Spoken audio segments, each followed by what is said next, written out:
where the past still plays out there. Hello, everybody. It is Cinco de Mayo. It is. Happy And- Cinco de Mayo to everybody. And Taco Tuesday. And Yes. wow, when those two things And election happen on day. the same day, and it is Yeah. election day. That's right. In fact, Ohio and Indiana, I know, have pretty big primaries. Yeah. Yeah, that have meaning, without getting into all that stuff. But they definitely are something that I'm going to be looking at after we do our broadcast. So we have a pretty great show. I think Mike Cieslinski will be joining us. He's the creator of Pursue the Pennant. It is Dynasty League Baseball powered by Pursue the Pennant. And we'll talk to Mike about how that whole thing kind of played out. I always loved Pursue the Pennant. I started playing that in, I think the first season I had was 89. And then that became like my game for a few years. I could see that.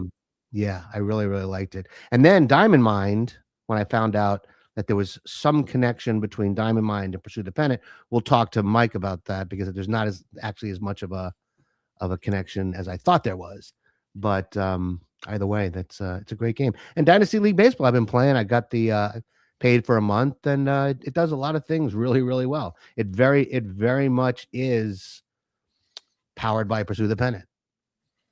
So hello, everybody. Ron Juckett with us. Michael Canestrari looking dapper. John Turnbull also looking dapper. Daniel Evanson, who always looks dapper. So what's the deal with your daughter? Is she going to be playing piano for the next 2 hours, Daniel? No, I think she's just going to practice a little bit, and that'll be about it. Okay, good. Howard Klein says, I've been playing for 6 months. I'm assuming he doesn't mean piano. He means Dynasty League Baseball. Somebody was about to say something. Michael looks like he just walked off the set of Magnum PI. You look, can I be honest, Mike? You look like you might be a little cranky today. No, actually, no. Are you very jovial? Okay, good. I noticed most of us are collared tonight. Well, yes, I can't tell if Ron is or not. But Yeah, the person that dresses me will ask if I'm going on camera. And since I was on at lunch today, he makes sure that I wear a collar every time that I'm streaming. So we've got Howard with us. We've got Barbara's with us. D13, 13Y. Anybody know that person's name by any chance? Hello, D13. So Mike Cieslinski will be joining us in a little while. Those of you who have been watching the thing that I'm doing, the Mark Sports Blast. I know, Ron, you watched last night, at least part of it. A drama unfolded. It was a great game. I was playing Ravens. So last Giants. time I burned toast watching you stream. I'm playing Ravens Giants 2000 Super Bowl. All of a sudden, fire alarms start going off in our building. And then a voice going, everyone go downstairs, do not use the elevator. And it's just going on and on. And I can see people in the chat. They're like, Mark, is this a problem? And I'm like, it happens all the time. Don't worry about it. Because it does. And it happened a few days ago at like 1 o'clock in the morning. You know, my building is 300 and something units. In fact, I posted a couple of pictures on our Facebook page just to kind of show everybody that, as Barbara says, I guess the building did not burn down. No, that is a spoiler alert. The building did not burn down. Everybody was fine. I think like maybe a minute or two after I signed off, we got the text saying disregard.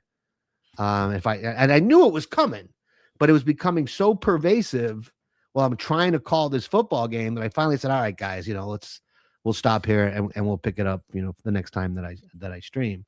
But there's three. It's and actually what this turned out to be, which is like the classic, it literally was a little kid just playing around with stuff, didn't know what he was touching, and sent the whole building into a state of, well, I was going to say panic, but nobody panicked.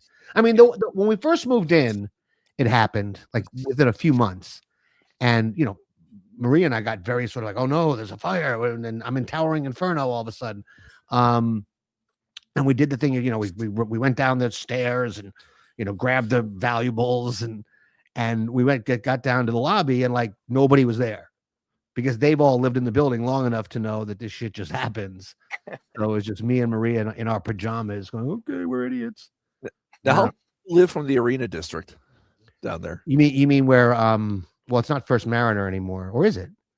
You're talking about the concert hall. stadiums. No, The stadiums. I can see the lights of M&T Bank from my balcony. I mean, they're off in the distance, but I can walk. I mean, I can walk to Camden Yards.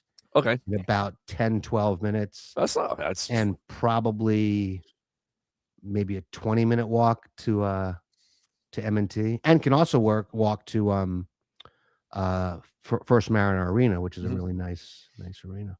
Do the concerts? Baltimore have an AHL team or no? Baltimore has never had an NHL team. I don't know. AHL, not NHL. Not now, certainly, but I'm trying to think if they ever have. I think they did years and years ago. Was it that, or was there something called the Eastern Hockey League? Oh, there's ECHL. ECHL. I think they may have at some point. Maybe somebody can look that up while we're no, indoor soccer. They had the Baltimore Blast for years. The basketball team, the Baltimore Bullets. Was it Baltimore Skipjacks? Wasn't Yes. that a hockey Right, team? the Skipjacks. They played as the Baltimore Clippers in the Eastern Hockey League for 2 Right. seasons in '79. And when they were the Skipjacks, what league were they in? Eastern know. League, Eastern Hockey Eastern. League. So Okay. Clippers and Skipjacks were both in the Eastern Hockey League. Right. Yeah, now that I'm thinking about that, I knew that. I went to a Skipjacks game once. I think. They renamed the Skipjacks. I think I might have been really high or something. I don't know because I don't really remember it. But Dave Cieslinski says before the Bandits, it was the Skipjacks, and Christopher Culler, I guess, is from Baltimore, said we have the Skipjacks. Huh. Okay. Last team was the Baltimore, and yes, Baltimore Blast in indoor soccer, and they were actually really good. Like they won, I think they won the championship one. They had a guy skip some. They had some like well-known soccer guys on their indoor team. I know that. Well, that's nice. Now I'm sure you can't get walk up for the Ravens, but you can probably walk up to get Orioles tickets anytime you want, right? You can pretty much get Orioles tickets anytime you want. In fact, the way they're playing now, I was it's trying gonna not be to be. back to that. I wasn't trying to talk about the. Oh, record, but they're pathetic. They're defensively they're a joke, which is really strange because defensively they've always been strong. Like even in their lean years, they were good defensively. But with Westberg out, with Jackson Holiday out, they're kind of shuffling a lot of guys in and out. They've got this second baseman Jackson. I think I was going to call him Jermaine Jackson, but I think that's a Jackson 5. Something Jackson, who he hit two grand slams. He's really hitting, but defensively he's almost a liability. They're just terrible. I mean, the Yankees exposed people in Baltimore are like, they're buying like gas pipes. Like, seriously, what's that? Jeremiah Jackson. Right, Jeremiah Jackson. Right. Now Taylor Ward looks like he's the best player so far. Offensively. Yes, he's But got 13 again- doubles already. But again, yes, no, he's one of the hottest hitters in the league.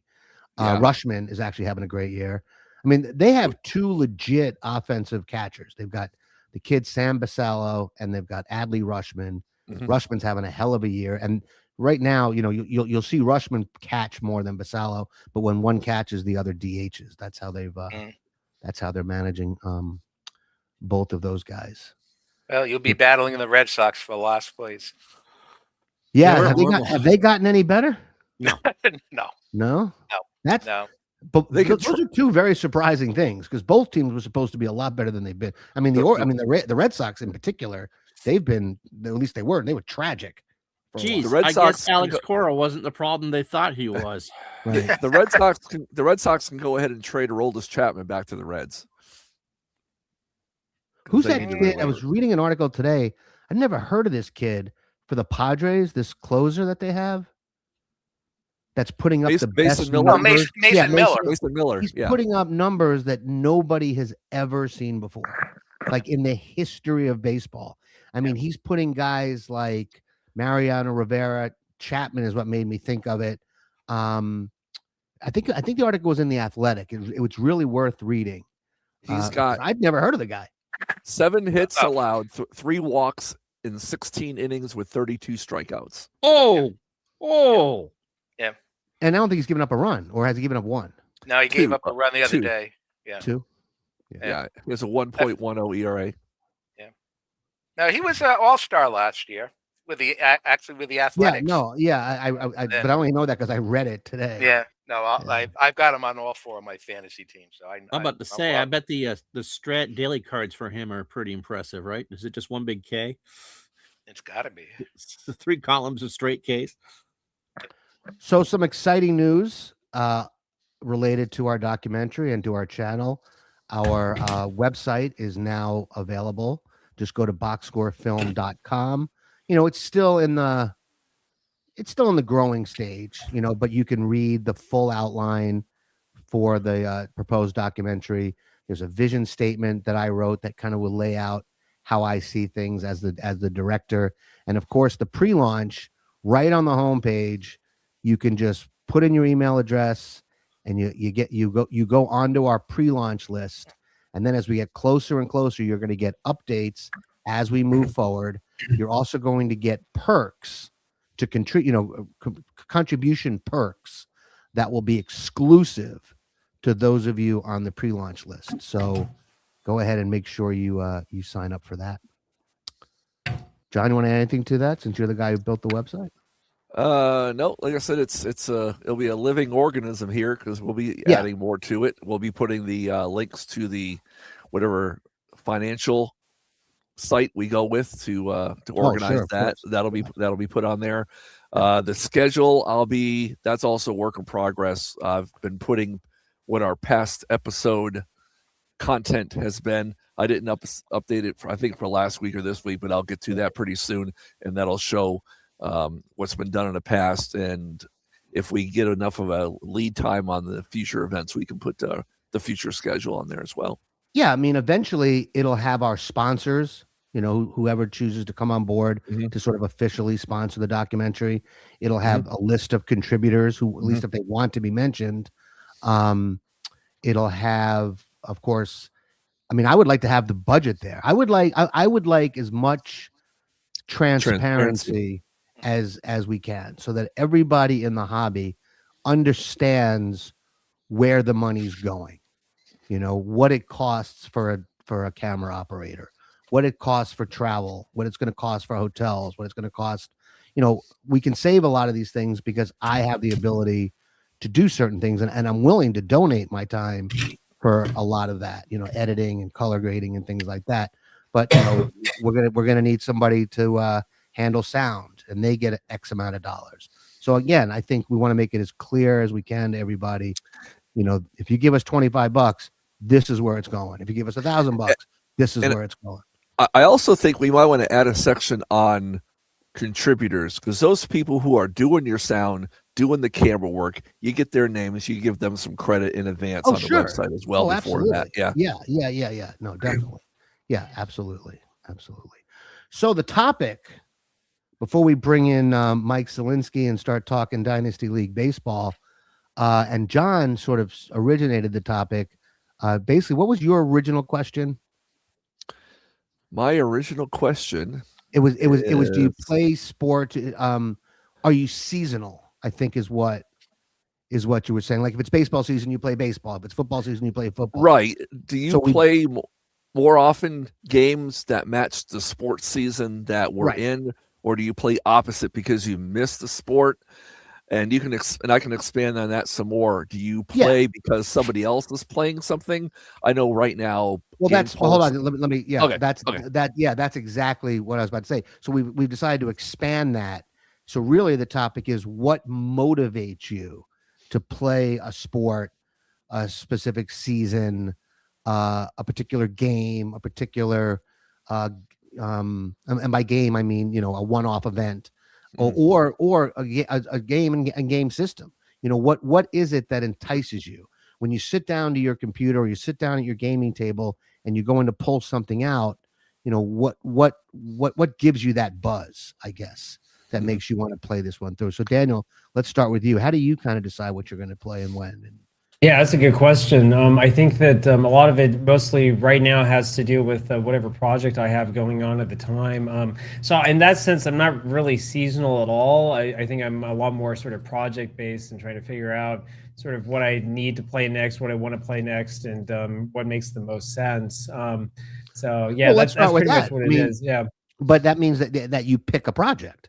yeah. So how do you pick the project? In terms of how to pick a project, I just think about whatever like looks interesting to me, I guess. Whatever either like a team from the past that comes to mind all of a sudden. So I've been working on a project with the 1993 Phillies for a little while now. So why do the 1993 Phillies come to mind? That's kind of what we're getting. That's a good, yeah, that's a good question. I can't remember exactly why they came to mind. They came to my mind for some reason about 2-3 months ago or something like that. And I mean, I remember the team. I was 9 years old at the time, and remember it pretty well.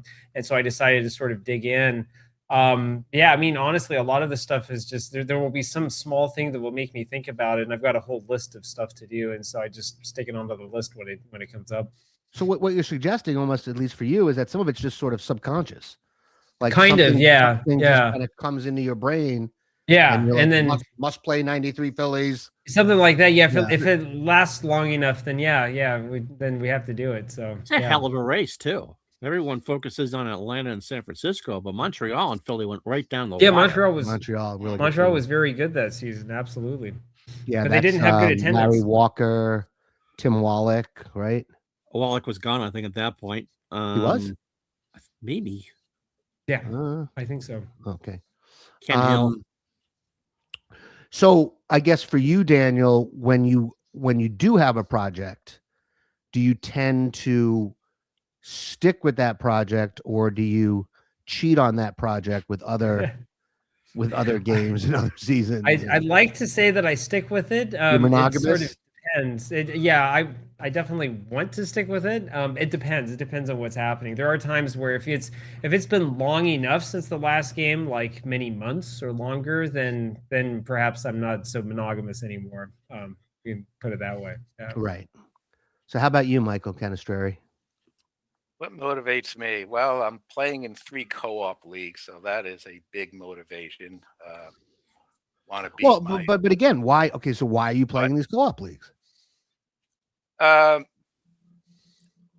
Probably because you're actually playing against somebody else. So that's kind of fun rather than just playing by yourself. Oh, I thought in co-op leagues you actually are playing with somebody else. Like you're all heading for you're all going for the same goal, which is to complete the season. Well, that's correct. I mean, the fictional league that I'm doing in History Maker Baseball, the motivation is to complete 2,600 games of History Maker Baseball. So that's the motivation. It's me and about 6 other guys doing that. But do you do the well? This is fictional you're talking about. Yeah. So with that, you really like fictional. So that gives you that buzz. Yeah, 50-50. Okay. I'm playing in a 1975 co-op league, featuring I think 12, 6 NL teams, 6 AL teams. I've got the 75 Red Sox, so motivation to make it to the finals, on top of the division right now, and on the Reds on the other side. So it looks like it's going to be the Reds and the Red Sox again. And the motivation there is, can we beat the Reds? And at this point, I would say no, because in 4 starts, my number 1 ace, Tion, has an 8.83 earn run average, which is he can't pitch. He might want to change that little thing that he does. Maybe that's the problem. Maybe he's doing his little thing. Yeah, and the other one is, I just got Game Pulse, and because I'm big into fantasy baseball, the motivation is to do some fantasy drafts, which you're able to do and create teams and play some teams that way. So this is something you can do in Game Pulse. Yes, when you're saying, "Good," no, you finish. Yeah, if you wanted, let's say you wanted to take 2024 season and throw everybody into the draft, then you can create a fantasy baseball league for 24, or any league, or you could take 24, 25. You could take whatever league it is and dump those players in, and then run a draft. But you can do that with a lot of games, or are you saying like specifically you can run it as a fantasy baseball league where Yeah, you just basic. Yeah. where you're just keeping track of home runs, RBIs, runs, you know? Well, you would simulate the games, and it would keep all the stats really by simulating the games or playing them by yourself. I mean, I can't think of a computer game or PC based game, unless I'm not understanding, that you can't do that on though. I don't know. Right? Yeah, you could do guys? that with Action PC and Strat. And I I think don't. Apple too. Dynasty, I don't know I'm- about. We can ask Mike. I'm not Diamond sure. Mind, you can.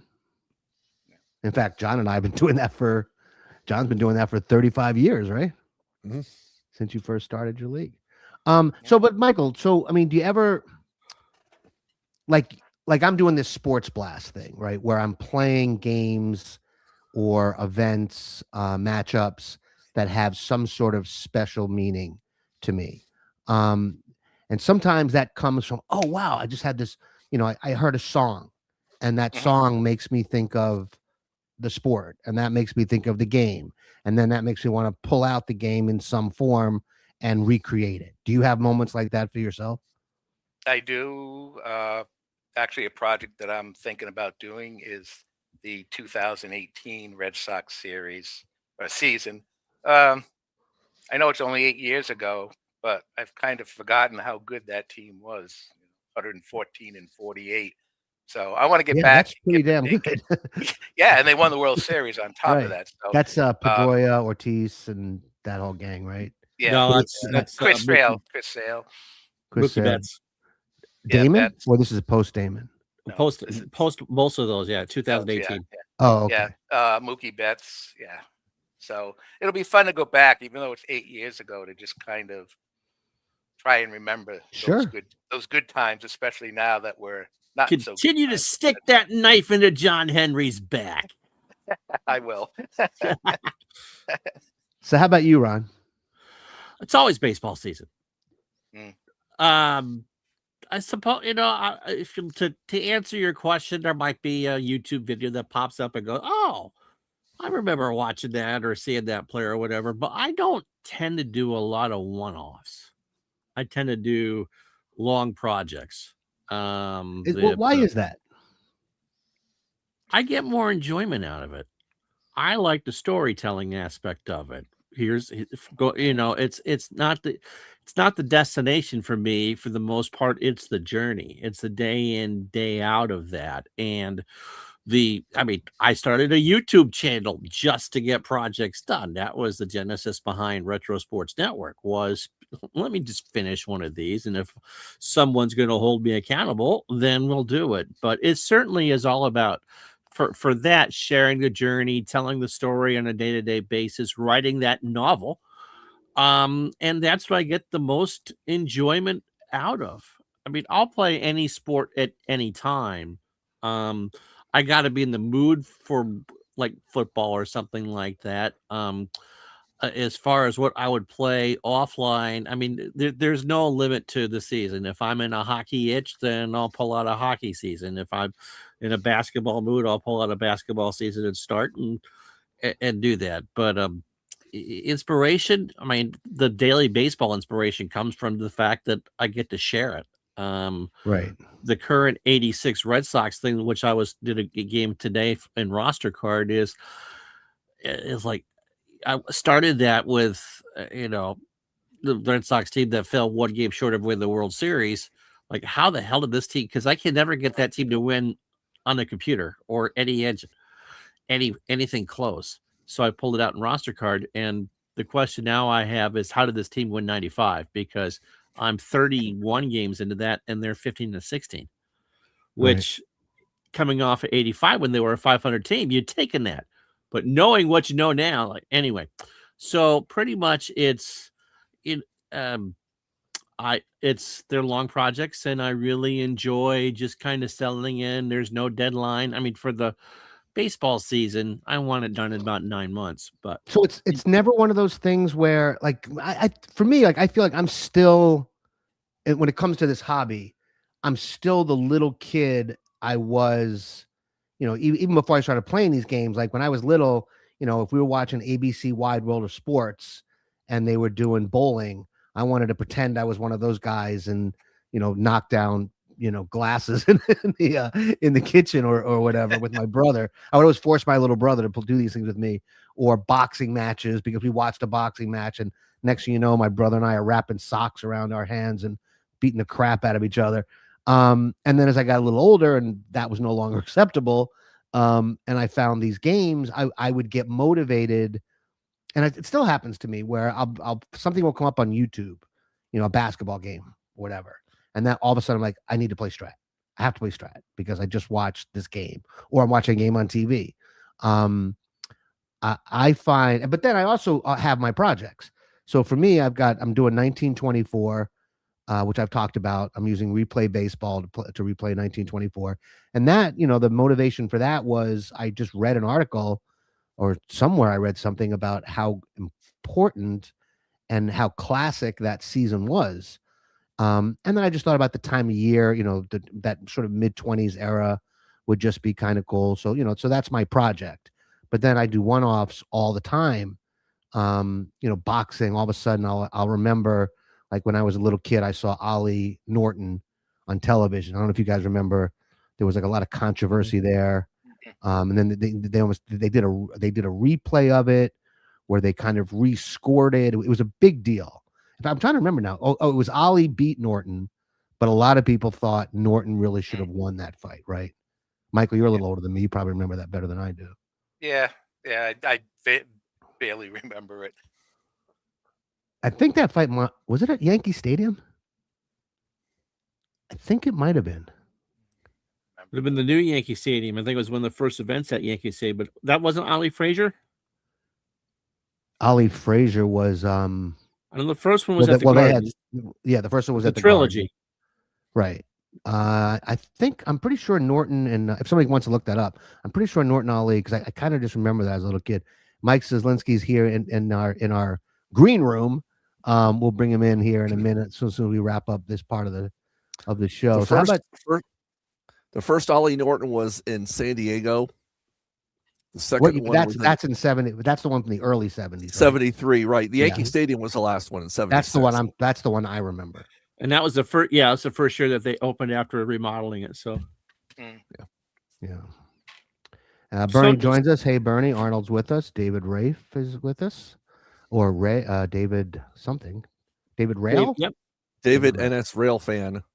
Yep. So, how about you, John? What's your motivation? Well, what motivated me to send you that topic was I was preparing a new football season for Drive Time. And I'm like, should I be doing a football season during baseball season, regardless of when I put out the baseball game? And I'm like, should I be doing this during the season? Should I be waiting for the football season to put football? And that's what actually set the light bulb off to send you that topic. But for me, I'm itching to get into the VSU golf. I've never played a golf game, card and dice, before. Yeah, you seem really excited by that game. Yeah. I created the Card and Dice Golf Association. We've got about 30 guys signed up for the co-op right now. Yeah, I'm going to buy the game tonight. Yeah, and then we're gonna. Do you mind if I spend a second to describe it, or no? Of course, go ahead. And then Mike, we'll bring Mike in. Yeah, we're going to use the initial 50 player cards and the initial 6 or 7 courses that Chris White made. We're going to have an initial placement tournament. So the top 25 will be in the Champions League, the bottom 25, where it'll be a relegation system from season to season. And everybody will be randomly assigned golfers for each tournament.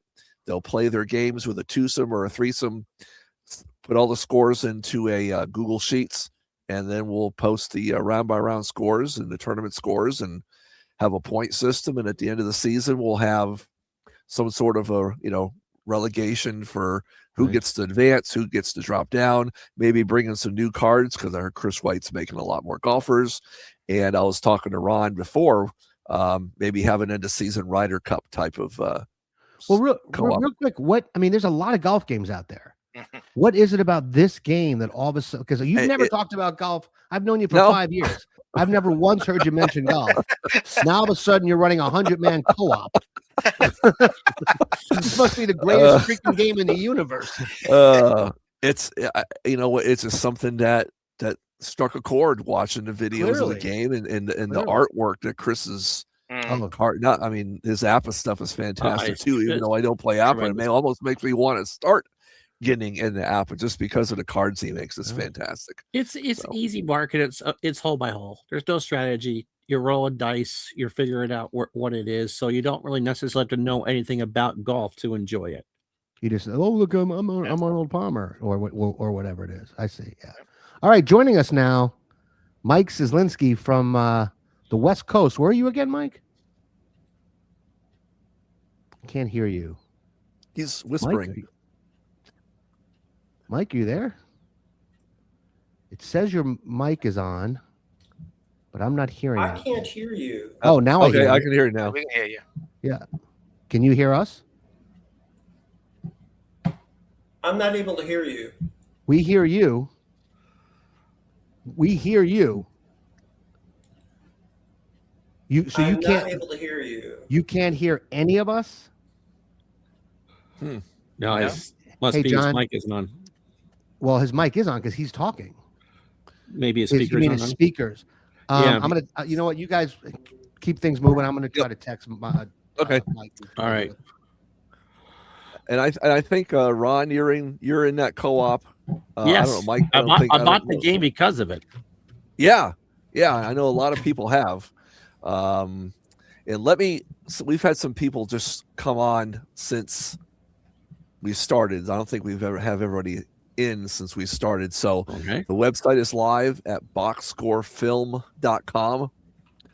And we have one live visitor. I can actually have an analytics page on the website, so I can actually see Wow. who is on, how many people are on actually live in real time right now. So, Oh, wow. which is pretty neat. But yeah, boxscorefilm.com is Can the you hear website, me? and it'll be. Mike, Yep, yes, we can hear you. Yeah, Mike. okay. Yep, we can hear Mike. I just can't hear you, so I'm not sure why. I think your speaker's not on. Is that possible? He may not have the right speaker set for StreamYard. Oh, yeah, right. you got to put So your he speaker needs to- set at your settings for your microphone and your speaker. Yeah, Type that's that in what the it private is. chat so we can see that. Okay. I don't know how to do private. Oh, I see. So There. how does he do that? There's a click on At the very microphone. bottom, there's a microphone. You click on the arrow on the microphone. All right. Oh, there's a.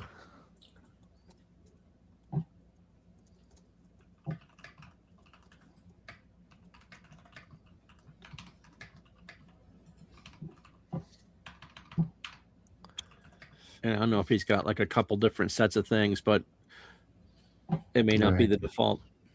But we can hear him. Right. Well, it's gonna make for a tough interview. Anybody know sign language? Bear with us, everybody. Okay, always something. I figured it out. I can hear Okay, you. good. Great. All right.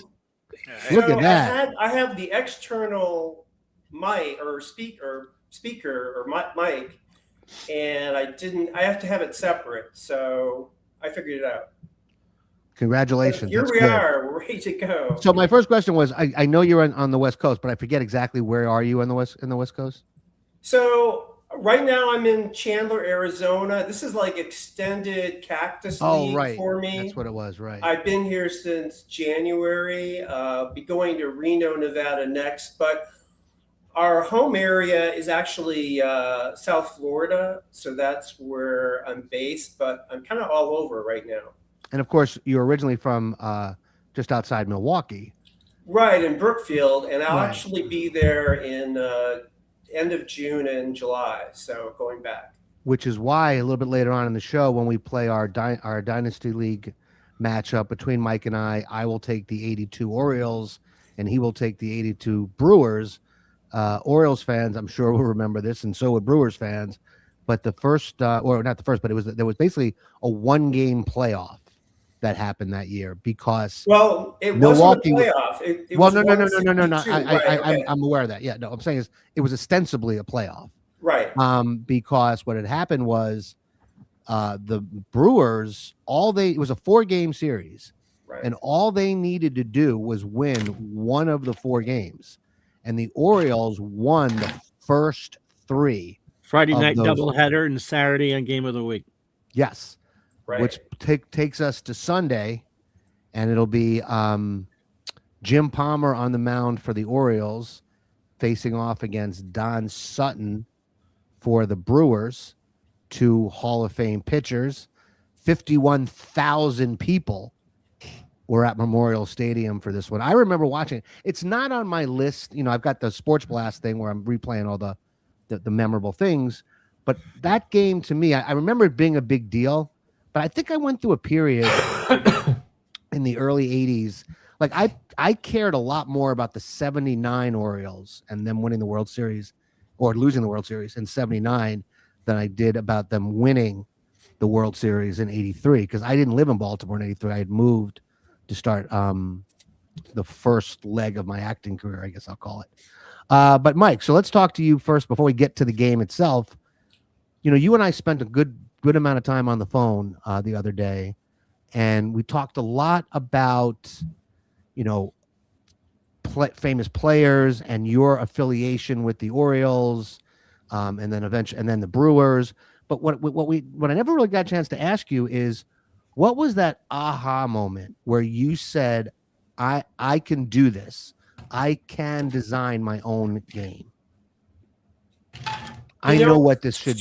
So much of the motivation came from that 1982 season. Oh. I don't think that there would have been a Pursue the Pennant if there wasn't that 82 season. And this is really a Milwaukee Brewers game because the players, some of the front office played such an integral role in getting this whole thing off the ground.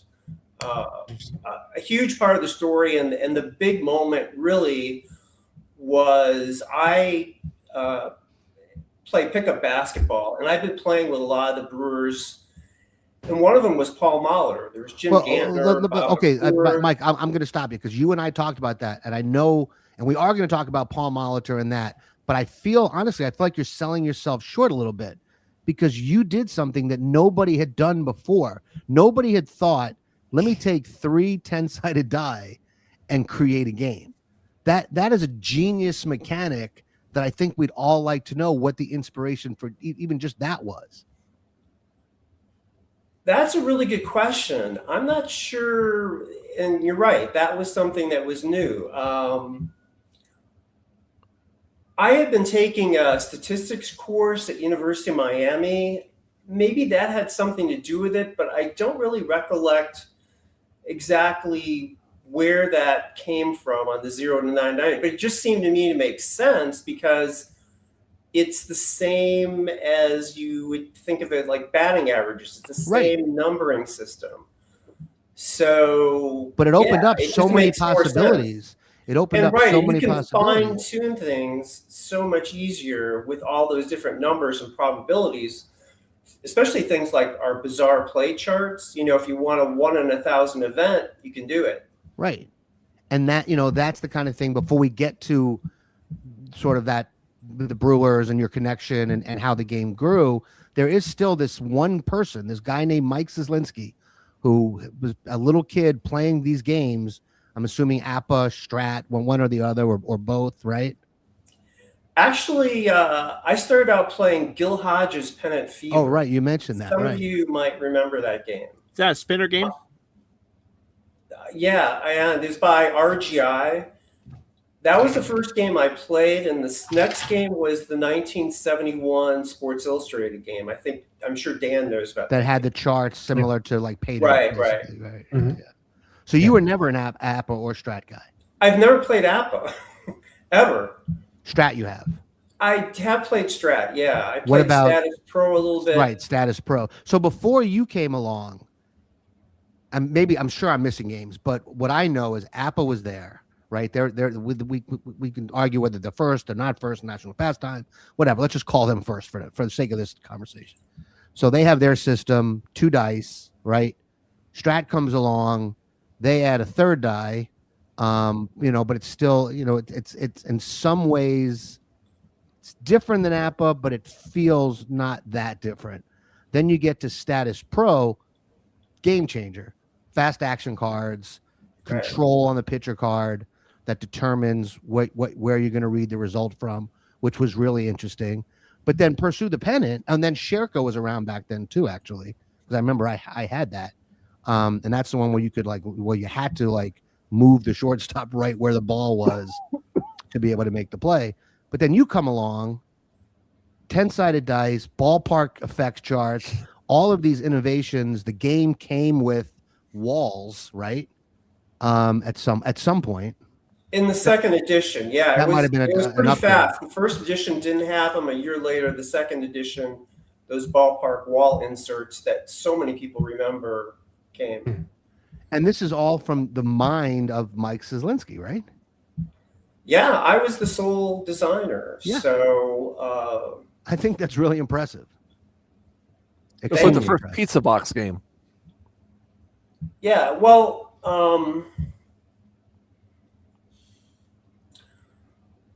yeah, in terms of all the things that went into it, this was all designed at the same time the first Bill James abstract came out. That had Was that 1980? 1982 was the first Bill James abstract. He was talking about the 1981 season mostly in that abstract. That had a profound effect on the whole design because he was breaking so much new ground. He was so ahead of his time.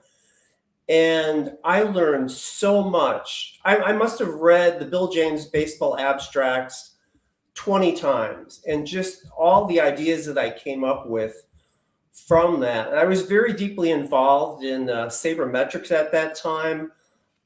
Some of you might remember there was a project score sheet. Yep. It was like the first attempt to actually get play-by-play data for past seasons. I was working with John DeWan from StatsInc in Chicago. So, and even John Thorne and Pete Palmer, they were giving me all kinds of information because at that time, like even things that we just take for granted right now, like lefty-righty splits, it was like Indiana Jones on a adventure trying to get any of this information because there was no internet, none of this existed. So you had to go contact the teams themselves through the mail and make requests or call them. Bill James sent me a bunch of information. It was a whole different world back then starting out, but it's amazing that even, as difficult it was to get information, we got information, and the game was just so ahead of its time at that point because no one had these other features. They didn't have as far as the ballpark effects, we had things like foul territory, all the different outfield locations, and no one was doing that. Yeah. I got a question, if you don't mind. Yeah, John. No, please, of course. Explain if there is any connection between your card and dice game and the Pursue the Pennant game that Tom Tippett put on. Was there any meshing or connection or bridge of that? Okay, so we were at a Saber convention in 1986 in Chicago, and Tom Tippett was at one of the tables demonstrating his computer game. At that point, we had only had the board game out for, I think, a year. We're going into our second year with the board game. And so we approached Tom and we brought him on to do a computer version. Now, he already had his game designed. So it wasn't really like the Pursue the Pennant computer game was a direct translation of the original board game. It wasn't, because he had his own design. But cosmetically, it was set up to look like the board game, right?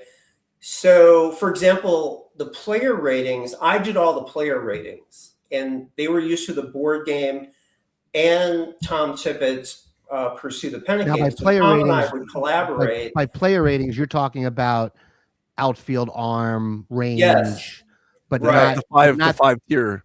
right, but not the game engine and how. Right. So Tom had his own code, and That's what I meant. Yeah. you know, we talked about different types of things or features that we like in the computer game, but that was really up to Tom to implement. I didn't get involved in any of the software development. That was really on his end. But like, for example, his first computer game didn't have ballpark effects. It didn't have bizarre plays. That was all a part of, I guess you could say, suggestions from the board game, knowing that the board game had those features. Mhm. And then he took it and ran with it and on his own put the features in there, but they weren't like an exact replica of the board game charts or anything. There wasn't a direct translation. You know there wasn't a correlation. He was what's kind so of doing that on his own. What's so funny about that is, I was playing Pursue the Pennant, like I said, from '89. I would take it on the road when I was doing comedy gigs. The DOS version. Yeah. No. I'm talking Pursue the Pennant. Oh, okay. Cards and Right. dice game. And I could take it on the road easily because you didn't have all these cumbersome charts. Most of it was on the cards. So as long as I had rubber bands and a couple of teams, and some dice, I was pretty good to go. And I had memorized, I think, a lot of it too by then. So I played that until like 94, maybe 93, 94. And then I had, if there's ever been I'm one of those guys. I mean, a lot of us in the hobby played when you were young, life happened, came back to it later. For me, and I've said this before, because, well, first of all, I never got married. Well, now I'm married, but I wasn't married, until I was 42. Don't have kids. So, gaming was something that I did, from the time I was 8 years old and continue to do. But there was a brief period where I probably didn't play too much. I think I played a little Status Pro. And then here's my point. My point is I bought Diamond Mind because either somebody told me or I saw an ad that it was a computer version of Pursue the Pennant. And that's the only reason why I bought it. And since then, I have played so much Diamond Mind over the years. Back when I bought it, remember, John, you had to have, they would send you the discs in the mail that you would have to install. Right. I only bought it because I really thought it was Pursue the Pennant in computer form. So the And if you're telling me it's not. The Pursue the Pennant brand name was shared by you guys for a while. Is it agreed upon? Is that a true statement? Well, we were in the same company. Okay. It wasn't like we were, we had a licensing agreement with Tom Tippett. Okay. So he was part of Pursue the Pennant. Okay. This is a long story about the history of it, but well, share what you're comfortable sharing, but we're interested. Okay. So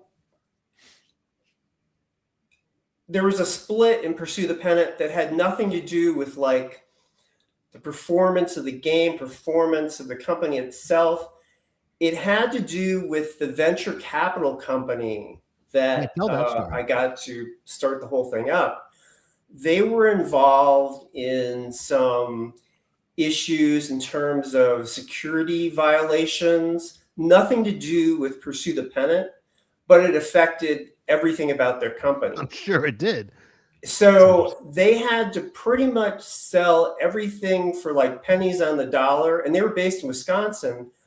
They lost their license, so they had to move to North Carolina. So that created the whole split. For a while, maybe like a year, I was working like as a advisor, I guess, after the split, but that did not work out with the new owner who had purchased the game.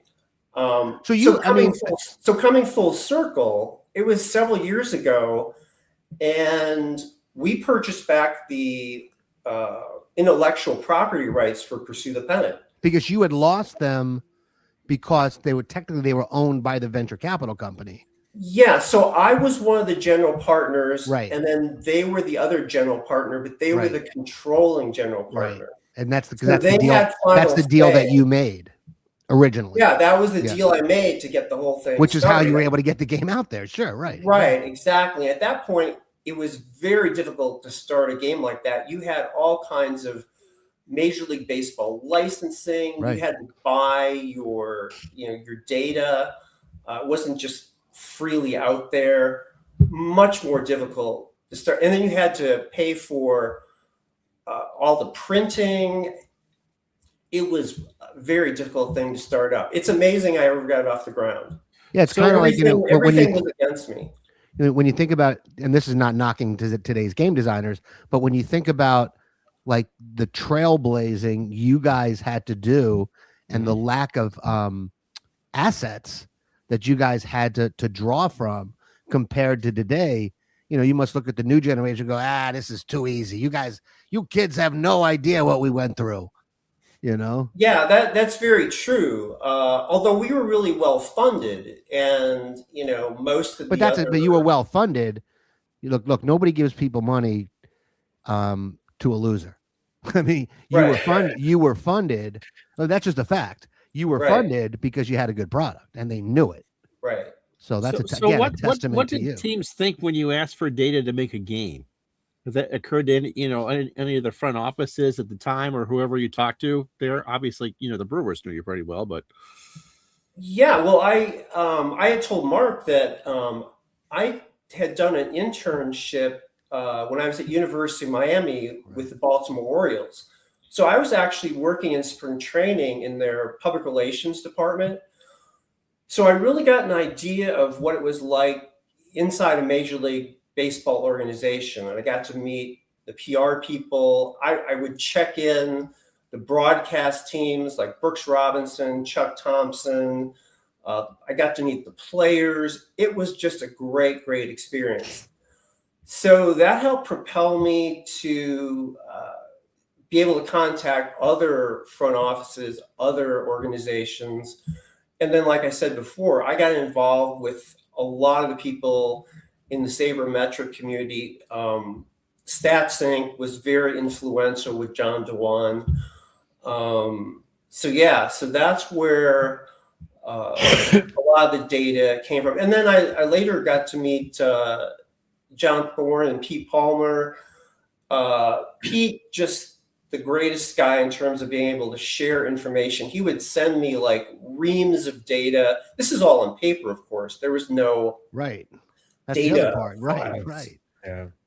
So when we did the first edition of the game, we just had this data, and we had people at computer terminals actually inputting all the data. You didn't just import files from a CSV file. That didn't even exist. Wow. So it was a whole different thing. And you have no background as a coder or anything like that. So I did take one computer programming course. Okay, that's not what we're So I talking was slightly dangerous. I actually did write a couple. You could break a lot of things that way. Yeah, fortunately, and this is probably one of the biggest things that happened to our company is when we launched Dynasty Baseball back in 1994, Jamie Hall contacted us just as a customer. And he was working at that time with Microsoft. And it took 10 years after working with Microsoft, but eventually he came on board with us. And he is the one who has developed the online version of the game. And he's been just absolutely tremendous. I can't say enough about just, he does the work of like an entire team of development team. He has such a breadth of knowledge of so many things. So without him, we wouldn't be where we are right now. Well, I'm going to shorten this, and also I want to hear from Daniel and from Michael Canisteri. Just for the listeners or viewers who don't know the story, so to keep it simple, venture capital company gets into trouble. You basically lose rights to the game temporarily. You get the rights, the intellectual rights back, but you can't use the name Pursue the Pennant, I'm assuming, anymore. Thus is born Dynasty League Baseball. Is that correct? Yeah, well, it took a long time to get the rights Sure. back. So that didn't happen until maybe 5-6 years ago. So yeah, so I was left with basically nothing Right. after doing all this work. And that was really an inflection point because I had to decide, what do I want to do right now? Because I was very young when I started the game. I was only 24 years old, and I was the general partner of this company. So I guess that's one thing. Fortunate is I had a really early start. Yeah, so that was a very difficult point. I got some friends, family to help invest and start the new company, and this company had control of. Right. So, all the decisions were mine. And one of the things that happened, this is not a great, so with Pursue the Pennant, it was like everything was just timed perfectly. We had the right product, the right time, everything was go, and we were just going bonkers. When we launched in 1994, we started out well, and then the strike hit, and it was the worst strike in baseball history. Right? It was like 2 years of no baseball, and it was crushing. Well, I mean, it felt like 2 years of no baseball. Well, it affected two seasons. Well, sure, yeah. Yeah, I mean, there was no World Series in '94. Right. The season didn't start in '95. When did and it then start? we're trying to start out. When did it April. start in '95? In late April. Late April. Right. Yeah. So it was just a very difficult situation to be in. So that was probably the toughest time right there. So it wasn't a linear path, Right. It was some difficult situations. You're not Of the all only one. the- Nearly of all- killed the baseball card industry. Topps almost went under because of that strike too. Of all the innovations or game design work that is sort of exclusive to your game, what is your favorite? What's the thing that when you thought of it, you're like, this is cool? I think I have to go back to the ballparks because we're like known for the ballparks. Right. I would say one of some of the new innovations that I think are really great are what we do with the situational ratings in terms of the jam ratings, the clutch ratings for the pitchers, the situational ratings, like pitchers who rarely give up leadoff walks, like Dennis Eckersley, Kurt Schilling. They have special controls on different results. Pitchers who rarely give up home runs with runners on base. Mark will appreciate this.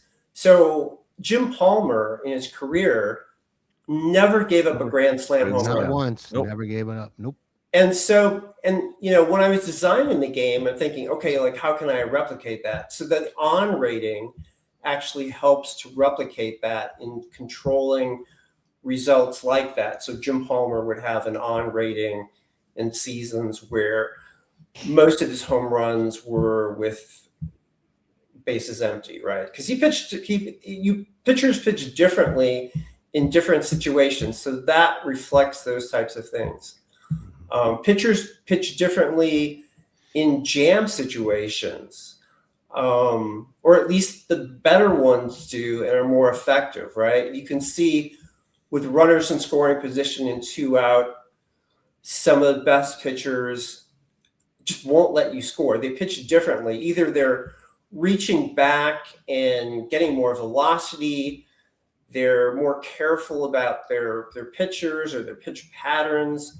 Whatever they're doing, you can see it show up in the runners in scoring position in 2-out stats. I would imagine the tricky thing about having those kind of like controls, if you overuse them, or if you don't have them,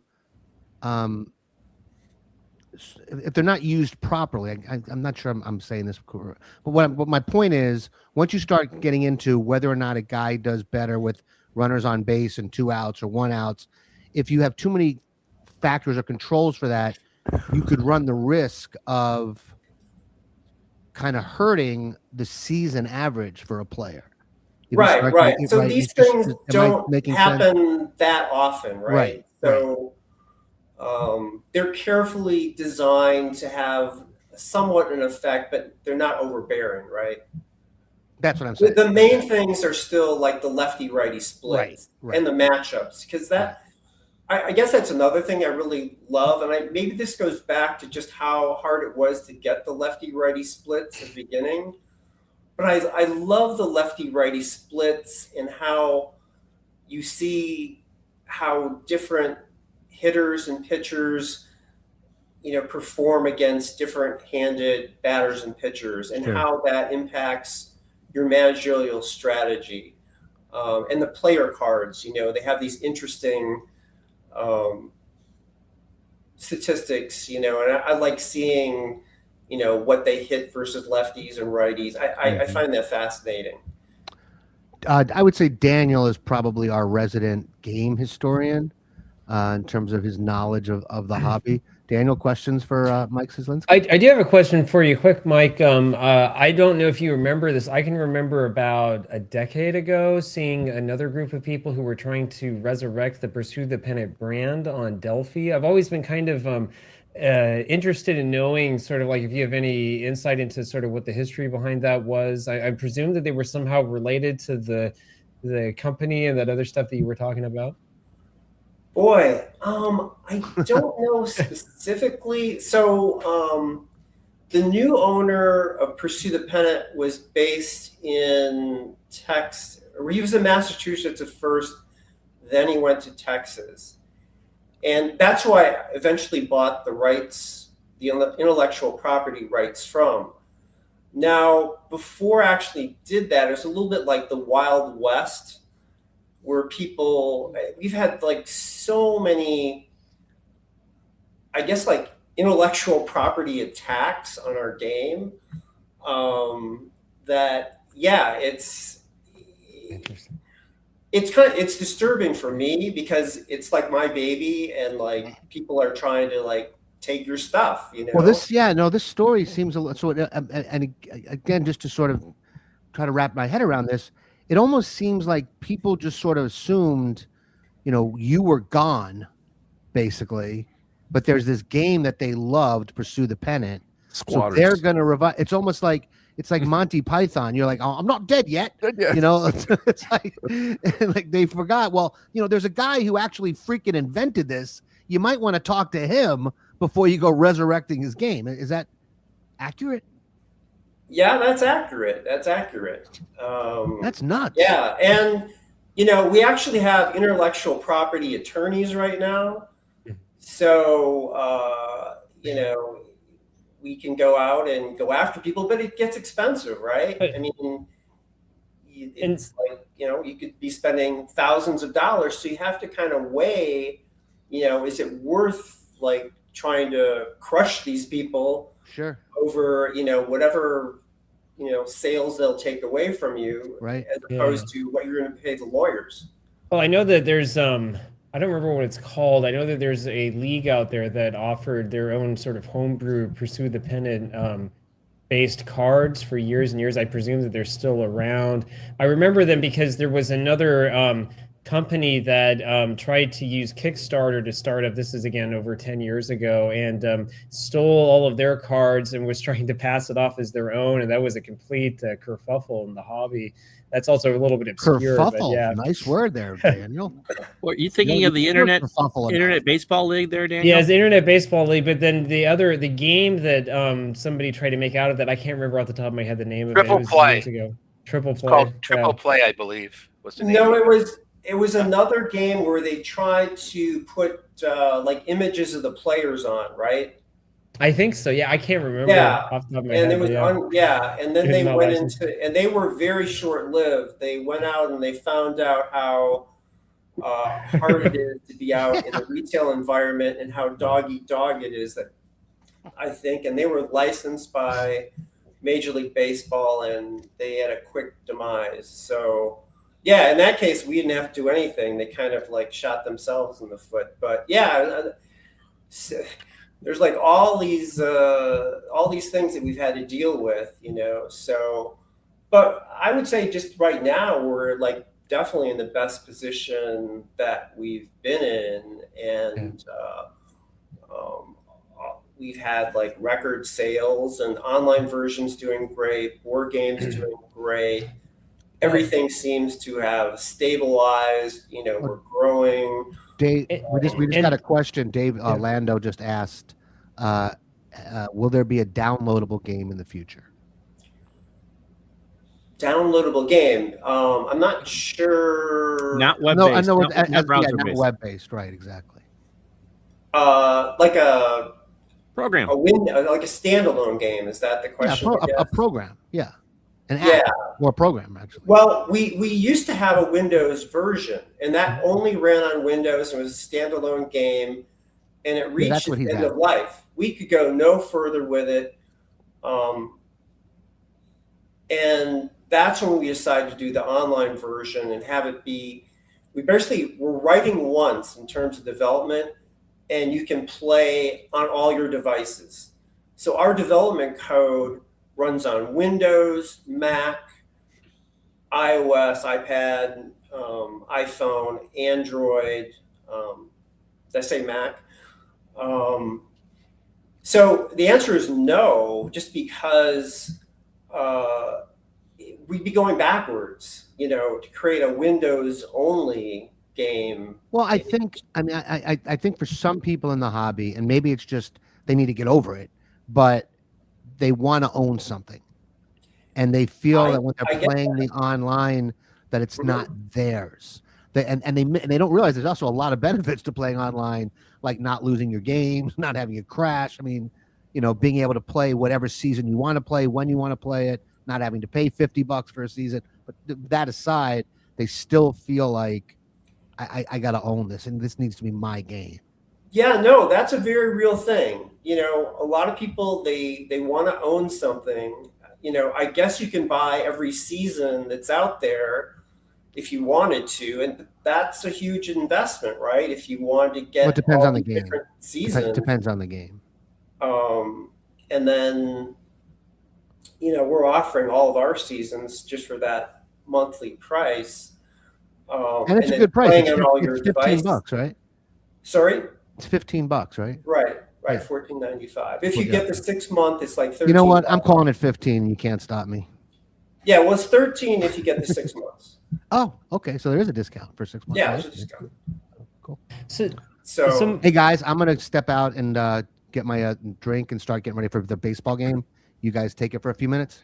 I'll be right Sure. back. So I was going to say quickly, Mike, one thing I've noticed is that Dynasty League, I think, is one of the few companies in the hobby that still does a lot of advertising, because I see advertisements on quite a few baseball related websites. And I'm wondering if, like, do you think that has anything to do with sort of the success you guys have been having recently, or? yeah, I mean, we've always been pretty aggressive in terms of marketing, advertising, publicity. If you go to our store site at pursuethepennant.com, just a few months ago, I started digging back and going through all the different reviews that we've had, and it's pretty staggering because we've been reviewed in almost every major newspaper in the country.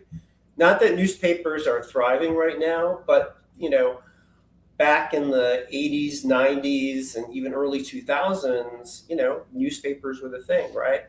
But we had so many reviews, and that definitely helped us in terms of getting the kind of customer base that we have. So this is we celebrate our 40th anniversary. So, and we have many, many customers that have been with us all 40 years. So it's been a really long run, and yeah. So Now you're well, I mentioned before about the collaboration you had with Tom Tippett. I'm assuming once that went to Diamond Mine, you had absolutely nothing to do with the IP or anything with the transition from Tom to Dane, or no, the IP that for it? was Okay. totally All right. between Tom All right. and Dane was the new. Tom sold his game, Right. So Right. yeah, no, I wasn't involved in that Okay. at all. So, Mike, you got any questions? No, I'm all set here. Okay, I know you have another Cieslinski that had a comment on here. David, not related. Oh, really? No. Says touch upon draft leagues, which is one of the best features of Dynasty League. Yeah, Anything you so wanna- just to tell just some background on the online version, because we talked about having to own the game and the the stigma, I guess, about that. The reason why the whole idea behind the online game is I've had this draft league. It's called the Sunday Night Baseball League. It started with the board game. We play it at my house in Brookfield, Wisconsin. We get like 10 or 12 guys in our league. We'd all sit at the same table on the same night, and we'd all play our league games. I mean, it was great fun. And we did that for years and years, right? Well, sooner or later, some people moved away, it became more difficult. Then we tried to do it with our Windows version at that time. It was a standalone game, what we're talking about, I guess, whether you download it or whatever.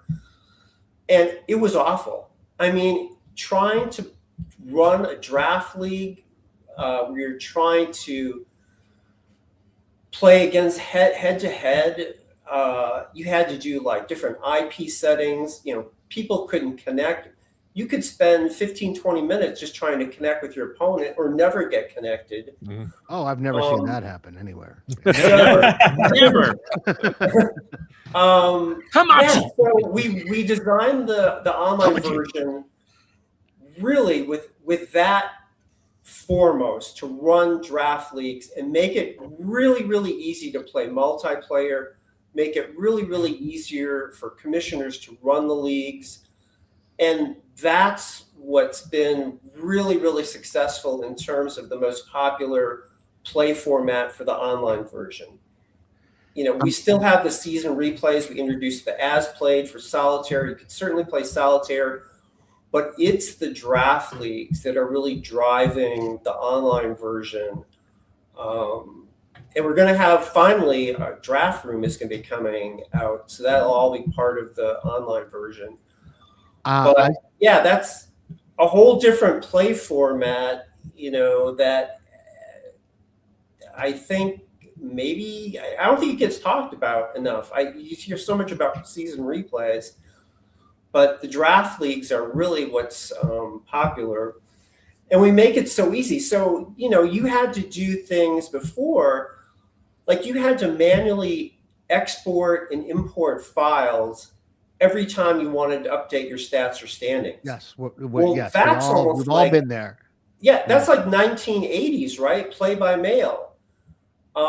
So when you play the online version, everything's updated in real time. You can even watch the other games being played in real time and see their box score. I'm assuming what we're talking about here is in response to this question, right? Mm-hmm. Yes. Or this comment. Okay, just wanted to check. Yeah, and then once you're done with the game, all your stats and standings are just there. You don't have to send files or wait for the commissioner to send you something.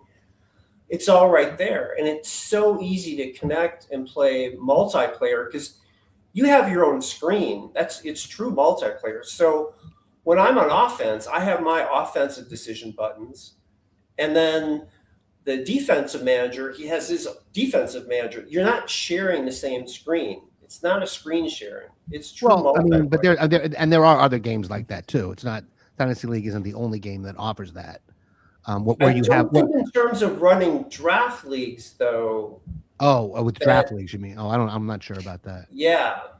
Well, I mean, Diamond Mind, you have your own screen in a draft league. John and I have been doing that. He's been doing that since 1992. So Diamond Mind has that. Well, aren't you share? Well, when you're in the league, though, you still have to export and import your files. Yeah. Right? That you do have to do. Yes. Yeah. But when you're playing head to head with somebody, you have your screen, they have their screen. Okay.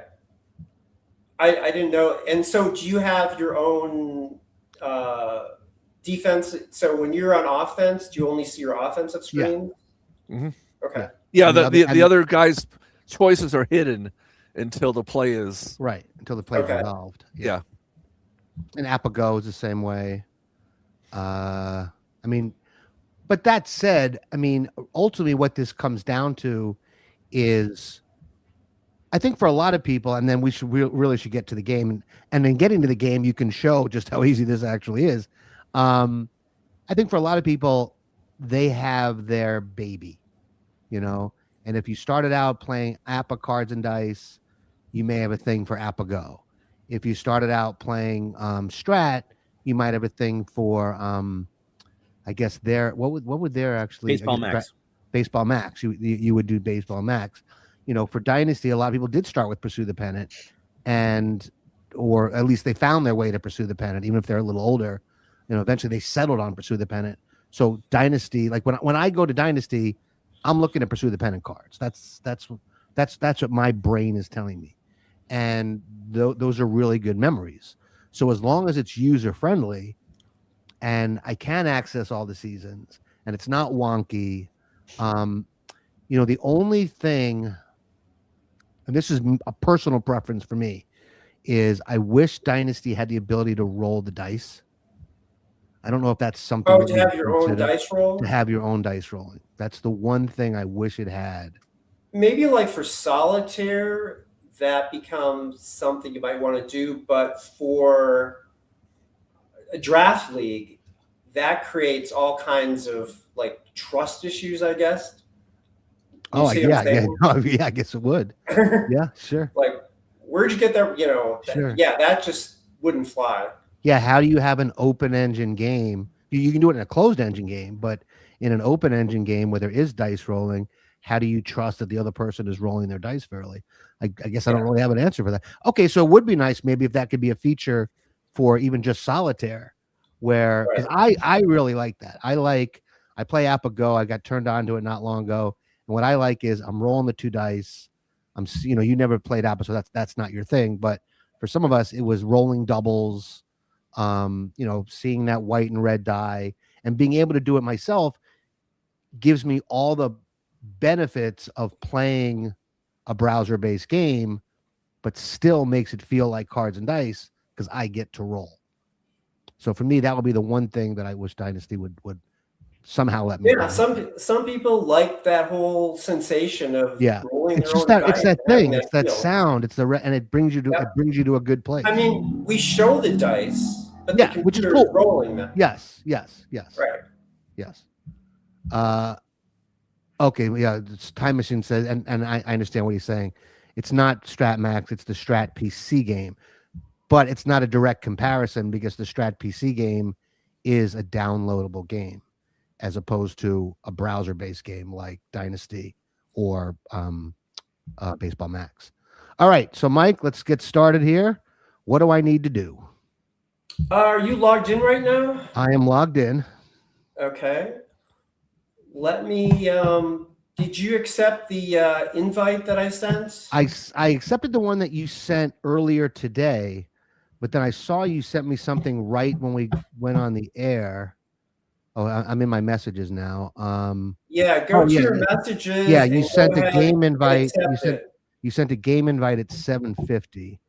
So I will accept. Right, I'm the home team because Baltimore was home. Okay. Now, should I share my screen or you share yours so that people can see, people at home watching can see this process? Yeah, maybe you can just. I don't know if we I mean, can share. I can share my screen. Yeah, I can do Yeah, that. you can share your screen. Now, if you go to the series, Give me 1 second. Let me just put the screen up. Hold on. Give me 1 second.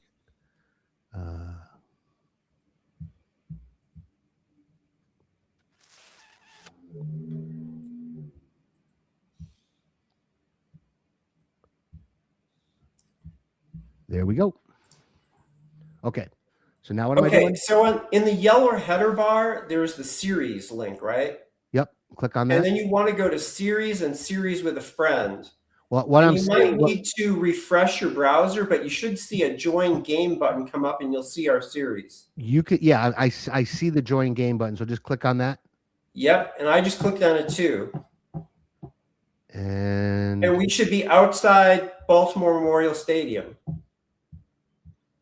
There we are. look at that. That's pretty easy. And that's as easy as it is to play a game against each other. So it's just super easy.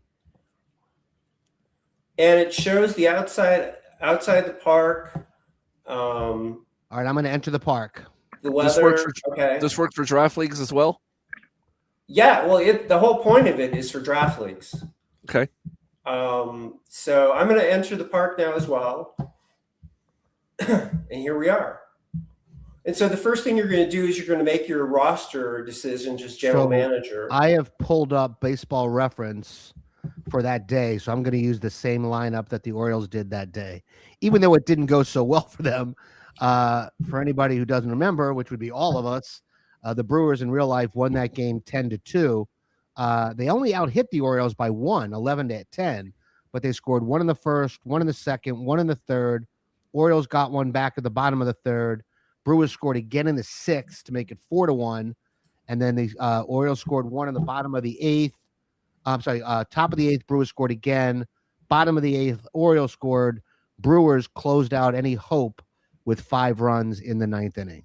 But that's not going to happen tonight. Tonight, what's going to happen is the Orioles are going to win this game. Earl Weaver's last game. Even if Paul Molitor doesn't want me to. Yes. He took. I don't know if everybody saw that, but he sent me a text before the game and he said, "Take him down." Yeah. So I just submitted my rosters. All right. I might need you to talk me through. I'm on the roster sheet. You Go just to have to click pictures. the OK button on the bottom. Okay. Pitcher is Palmer. Okay. Okay. Starting pitcher. So is- Sutton against Palmer, select Palmer. and then click the OK. Got it. Okay. Now If I you got it. go, do you see the Get Lineup Assistance button? I got it. near the I top? got it. I got it. That will pull up the historical lineup versus Oh. lefty and righty. Yeah, but it won't give me the as played lineup for that particular game. No, it won't be the Right. exact lineup, but you can edit it. Well, that's if what I'm you doing want right to now. use the exact Baseball Reference one. That is what I'm doing as we speak. Harvey Keene basically had 2 lineups the entire season, one versus lefty, one versus righty. And unless there was an injury or maybe like a Sunday day game where he wanted to rest the catcher. Yeah, I played a lot of the 82 season with Status Pro because my friend Chris Gobrecht and I had bought Status Pro, and I remember that World Series very, very well. In fact, we did a draft league where I had a team called the Sluggers, and he had a team called the Roadrunners, and we would just play each other with like 30-man rosters. It was really fun. So I've got my lineup ready to go, and I'm I'm clicking the getting OK there. button. I promise I'm getting there. Okay. Johnston.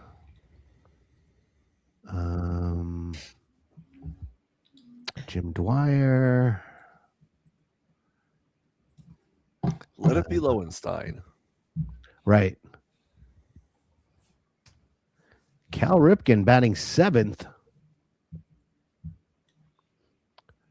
This 82 was his rookie year, or was 81 his rookie year? 82 was his rookie 82, year. right? Yeah. Hey, Mike, is there any carryover between the radio style play-by-play you have on here and what Jack Wood provided for the early versions of PTP? If Jack Wood did any work with Pursue the Pennant, it was after I left, Okay. or the company was bought out by the new owner that I remember. No, I think Jack was there before Tom sold the game. Oh yeah, no, I meant before Pursue the Pennant was sold. Okay, all right. All right. Now, there's a couple options. You might not have seen this. Okay, so do you see there's that gray bar at the bottom Mm-hmm. that shows box options, and then there's a little up arrow. Mm-hmm. So if you click on that up arrow, it'll give you full screen if you want that. Which I just did. Okay, great. So that should be what you guys are seeing, right? Kind of. We're in the way, but yeah. Yeah, we're in the way.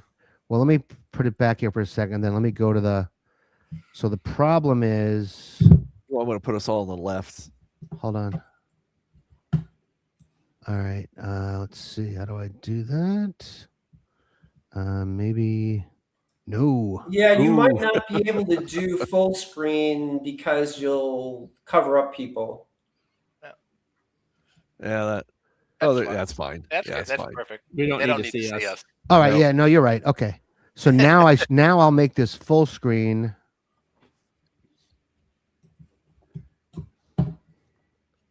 How's that look, guys? It's fine. Good. Very nice. All right. Cool. Let's do it. Let's do it. Oh, it's Okay. raining. We are set to go. Palmer's on the mound, and Paul Molitor is Paul right Molitor there. leads it off for the Orioles. And Ron, you want to call it, or can you see enough to call it? I can see enough to call it. Yeah. All right. Did you notice it's raining? It's raining. Yeah, so if you click it, 67 degrees and raining, wind is 16 miles per hour out. Storm has been rolling across the area. That's really cool. All day. It's raining lightly now, and there are some ominous clouds in the sky. But we're going to try to get the game in. All right. How do we take off rain out? Because we're not doing rain out. Is there an option for that? We can't really take it out, but it will do like a roll every half inning to see if it actually was rained out. All right. Might be the only way the Orioles win. We'll see what happens, but all right, Ron, you want to give us the lineup? Team, it'll be Molitor at third, Robin Yount at short, Cecil Cooper at bat third and play first. Ted Simmons behind the plate cleans up. Ben Ogilvie in left will go fifth. Storman, Gorman, Thomas in center field goes sixth. Roy Howell, a household name in his own house, the DH will go seventh. The Mad Fisherman, Charlie Moore in right will bat eighth, and Jim Gantner at second will bat ninth. Defensively for Baltimore, it's John Let It Be Lowenstein in left. Al Bunbury is in center. He's better than Willie Mays. Jim Dwyer is in right. The infield, Glenn Gulliver, who got me in trouble when I did this season in another game, is at third. Cal Ripken is at short. Rich Dower at second. Eddie Murray at first. Rick Dempsey, loving the rain delay, behind the plate. And Jim Palmer, who just ate his first chicken wing at 80 years old. Yes, he did. For those of you who don't know what Ron is talking about, I actually saw the game. Last year, it had come up that he had never had a chicken wing in his life. I find out so hard to believe. Well, Wow. I got more to the story. So stick with me here. And somebody hit a grand slam. So Kevin Brown, the play-by-play guy, said, what you've never eaten a chicken wing? How is that even possible? And he said, I never really had a reason to. I never really thought to. And they decided that if the Orioles hit a grand slam with him in the broadcasting booth that night or day, that he would eat a chicken wing. So sure enough, grand slam by Adley Rushman, and a grand slam where I forget who the outfielder was, but a great defensive effort. The ball, he goes over the fence to rob Rushman of this grand slam, and as he comes back, the ball falls out of his glove and rolls into the bullpen for a home run. So that's the grand slam that forces Jim Palmer to have to eat this chicken Was wing. it maple glazed? I think it was just a regular like buffalo chicken wing. I think. Wow. So they found him a chicken wing. He ate it on camera. He was like, this isn't really too bad. And, and they're like, you've never had this. And then, you waited till you're 80. And he said, maybe I should have tried these earlier. Later that day, after the game, he actually sent a text to the local Baltimore paper, one of the papers, letting them know that he will never go near a chicken wing again. Oh no. He doesn't like skin. He doesn't like the texture of it. Oh, that's the whole point. I was of a chicken telling wing. Maria that story, my wife, who also has her food issues. She too has never had a chicken wing and said, quote, I never saw a reason to. So she said the exact same thing to me that Jim Palmer said on the air, which I thought was pretty fascinating. My dad from Buffalo. Okay. Yeah. I ate wings early on. Anyway, Palmer's ready. Molly's ready. Dempsey's pitch. drying off. Here we go. Looks for the sign. And the swing. And that is a ground ball to third. Over to Murray. 1 out. Now, just for a real quick tour for new people, you can take your mouse and mouse over any of the ratings, and it'll pull up an explanation of that rating, a tooltip. Yep, I see it. And for example, if you put your tooltip over Eddie Murray's A rating, range rating, A+, excellent, tops in the league. And he's got an A. So, and then besides, it really does a nice job explaining what everything that we're seeing is. The game really does a great job of that. Yeah, and if you put your mouse over his name, then his card comes up. There it is. And all right. One new thing, this is several years ago, but it's fairly recent. We went back, and one of the core things about Pursue the Pennant was the 7 different outfield locations in the ballpark, right? So if you look out in the outfield of Memorial Stadium, you see the dimensions out there in the with the white type in the little boxes, the 7 different outfield locations. So the first number is the number of feet. Like if you look down the right field line, it says 309. You see that? Yeah, everybody sees it. Okay, and then 14 is the height of the wall. Yep. Now, if you put your mouse over that, it actually pulls up the chart from the board game. You know what? Let's keep the. I only have an hour, so let's keep the flow of the game going. The idea behind our channel is to really play head to head and really get into it. I'm sure as we're playing, Mike, all this stuff will come up and they'll have a chance to see it in real time. Cool. So go ahead, Ron. Rob, Yount won the MVP in 82, didn't he? 331, 29 homers, 114 RBI. There's the pitch. The 2-2. And that is down the line and right. And that will be fair ball. Harvey's Wallbangers working early, and Yount slides into second with a double. And you see there it says Palmer rarely allows home runs with runners on. All right, the 2-2 count. That's going to bring up Cecil Cooper. There's the pitch from Palmer. That is a Base ground hit. ball. Oh, okay. Base hit to center. Yount will hold it third, or will he try and score? Bunbury has a good arm. He actually has a below average arm. +1 is poor. I am going to. So I have an 11% chance of throwing him out. Well, you're running out of time, so. Oh. Oh, no. And they throw him out. they got him, and he really is better than Willie Mays. Ted Simmons, 269, 23 homers, 97 RBI. When Ron Juckett says you have a good arm, you have a good arm. That's right. So the All Brewers, 2 hits, but nothing to show for it. Cooper on first. Palmer's ready.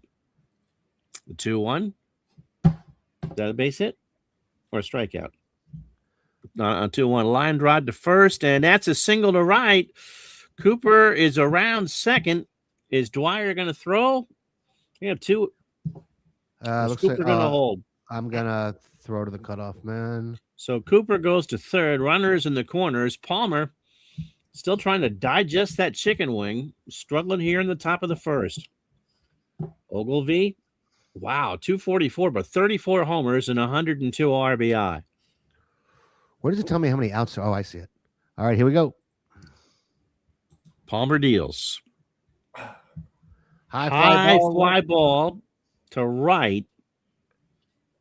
And Dwyer should get it. And the Brewers threaten but do not score. They leave on 2. Half an inning in the books, no score.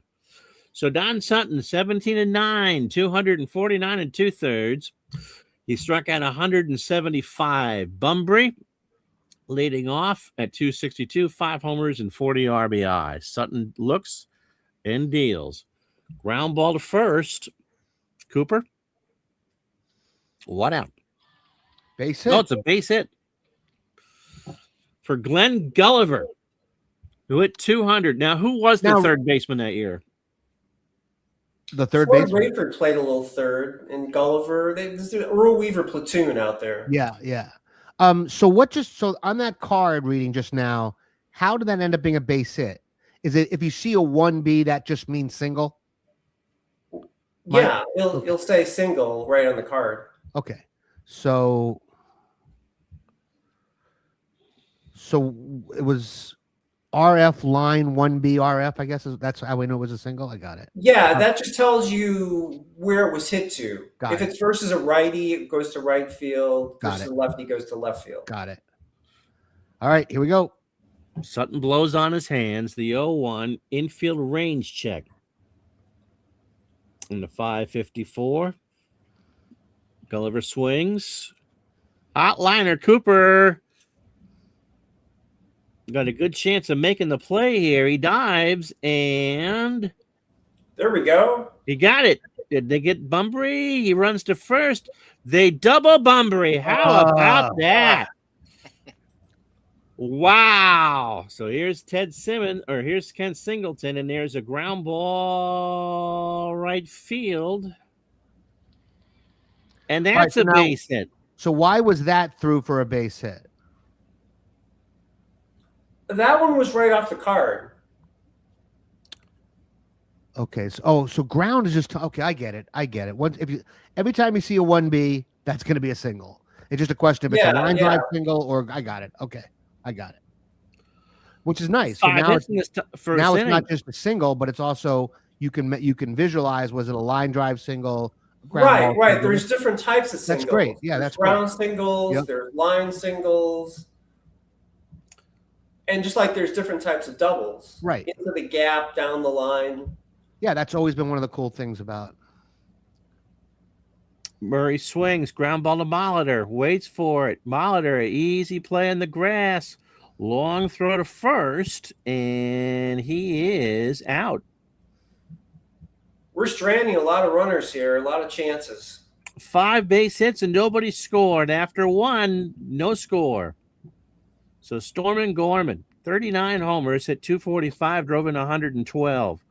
Palmer deals. And that's a walk. Out. It's a walk. Oh, it's a walk. Sorry. Yeah. Walk. It was wishful thinking. So here's Roy Howell, 260, 4 homers, 38 RBI. Palmer deals. Fly ball, right field. Dwyer will make the catch, and Thomas, of course, will hold. 1 out for Charlie Moore. Palmer deals. And that's a ground ball to short. Is this 2? Might be 2. Ripken to second for 1, but Moore will reach on the fielder's choice. Here's Gantner. 295, 4 homers, 43 RBI. Palmer deals.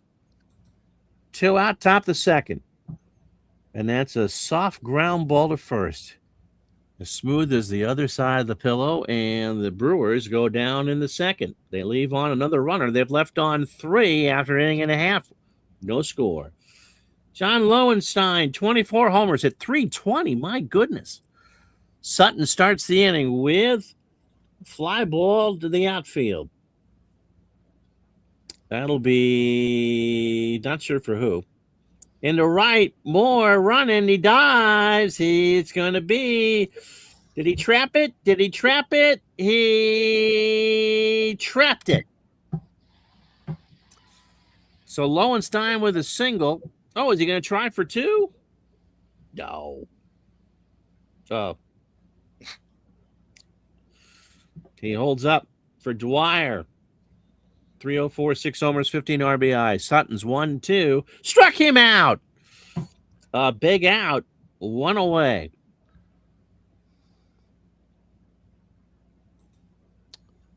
For the youngster. Yep, here's Cal, 264. He strikes out. Sutton bore down a full count pitch and check swing. Yes, he went. So 2 big out for Rick Dempsey. 256, 5 homers, 36 RBI. Sutton deals. High ground ball to third. Where's he going to go for it? That'll get him out of the inning. Right to Yount. Yount goes for the force, and that'll do. We've traded 5 through 2, and there's no score. Molitor grounded up to third. Our Baltimore Oriole road trips back then really were Gulliver's travels originated from? Boom. Wow. Yes. It only took you an hour and a half to get to Whoa! I know.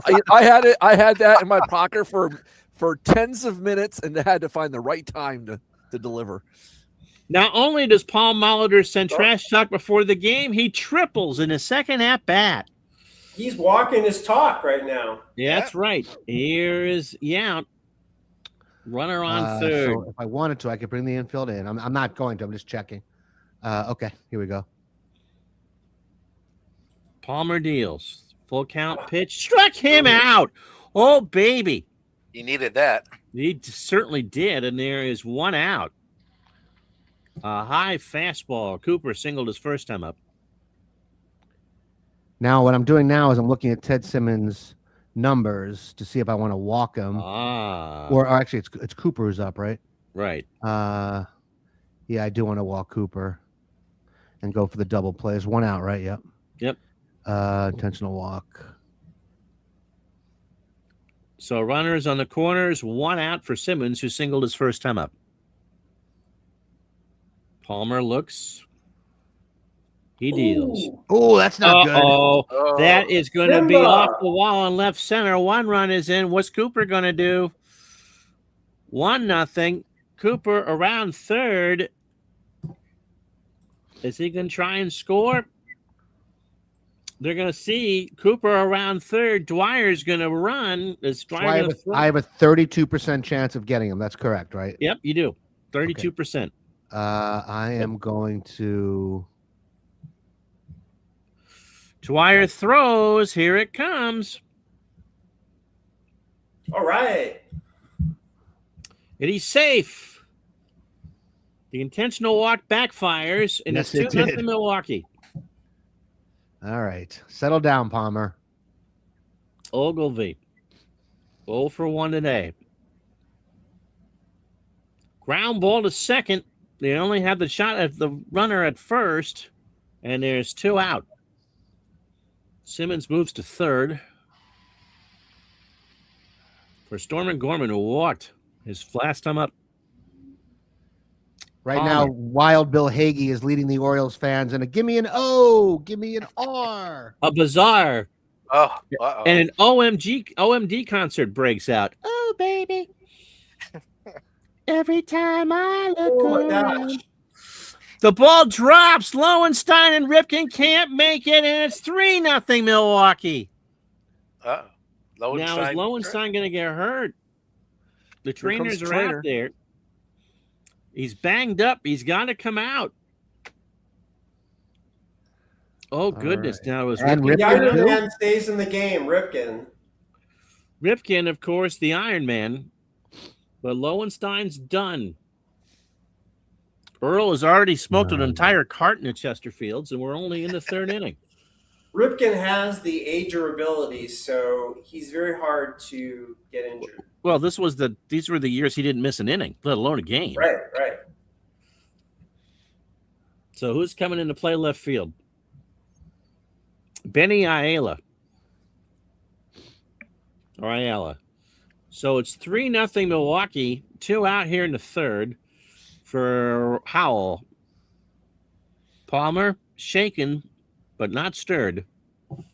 Ground ball to first. Murray steps on the bag, and this horrible inning is over for Baltimore.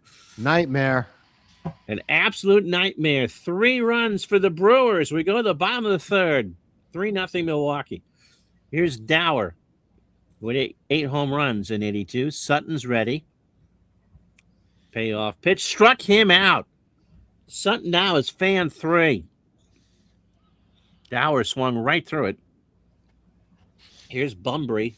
Better than Willie Mays. Singled his first time up. He strikes Never out. living that That's down. 4 for Sutton. A good morning and a good I think he's afternoon. also struck out 4 of the last 5. Sutton has found a groove. Here is the man, the myth, the legend, Glenn Gulliver. The 1-0 popped up, pops him up. Is that going to be a catch? Memorial. So large fall territory in Memorial Stadium. Oh, barely gets out. Oh, no, he fouled out. Molly reaches in the stands, makes the catch. We go to the 4th. Again, one of the nice things about this game is that. Milwaukee 3. Among the many Baltimore nice nothing. things about this game. Charlie Moore is 0 for 1. Palmer delivers. Got him. Wow. Palmer has walked 2 and struck out 2. For Jim Gantner, who grounded out to first. His first time up. The 1-1. Little number down to second. Dower throws to Murray. 2 out. The winner of this game will face, who did they face that year? California. California Angels. Oh, right. Molly tripled his last time up. Palmer deals. Got him. It's revenge, but it's an inning too late. After 3.5, Milwaukee 3, Baltimore nothing. So Singleton, who singled to right his first time up, Murray and Ayala. That is Ayala. Ayala. Yeah. That is a ground ball. Base hit. So Singleton is on. That's the 4th hit for the Brewers. Murray grounded out to third his first time up. Full count. They walked him. Lost him. So Benny and the Jets needed to make something happen here. 3-0 Brewers. No one out. Bottom 4. Benny did hit 6 home runs and hit 305. Sutton deals. How do I see his bunt rating? You can just mouse over his name, and you'll see bunting is F. So Which is that's the bad. worst. Yeah, okay. That's bad. That's bad. Dave Gardner says no bunting.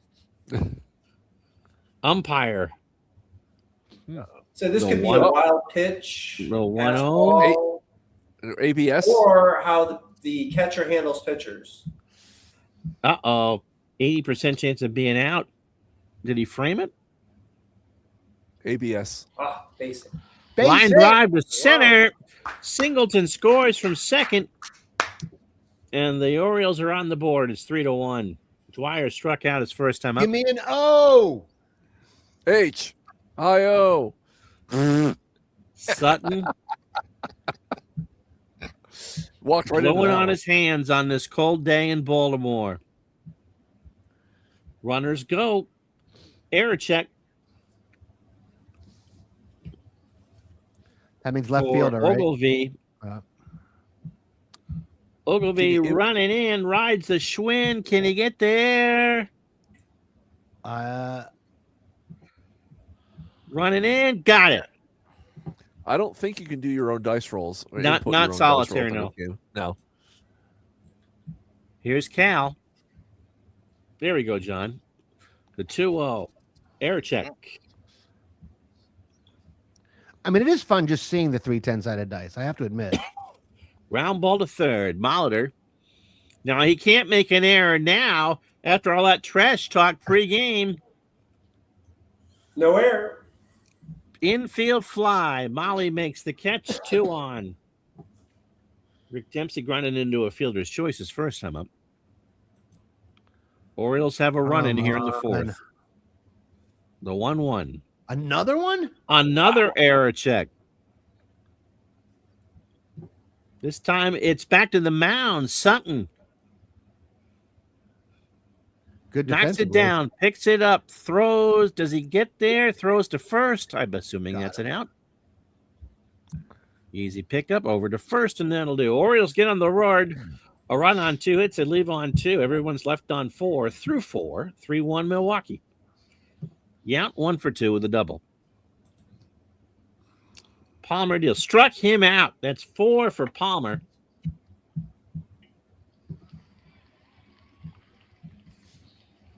Brings up Cooper, who was intentionally walked, which let the 3-run score eventually. Palmer deals. Popped him up. Third base side. No, first base side. Murray has it. Ted Simmons, single and a double. Can he triple? Palmer's ready. The 1-2. Base Ground hit. ball. That's a base hit. Between Dower and Murray. And now here's Ogilvy, who's 0 for 2. Palmer looks in, sets, deals. High fly ball, right field. Dwyer calls for it, makes the catch. Halfway home, Milwaukee 3, Baltimore 1. Can you bring up an in-game box score during the game?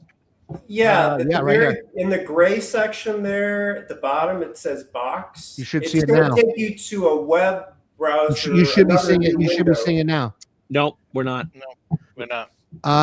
It opens up in a separate window. Would that be Right, Oh, that's opens why, up a yeah. separate Yeah, so window. to share it, I'd have to do some stuff. It's not worth it.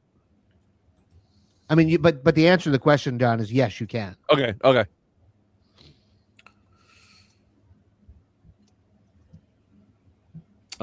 Ground ball to second. A hard one to Gantner Yant throws out. So here's Bunbury, 1 for 2. He is single and struck. Make that full screen again. Oh, Here.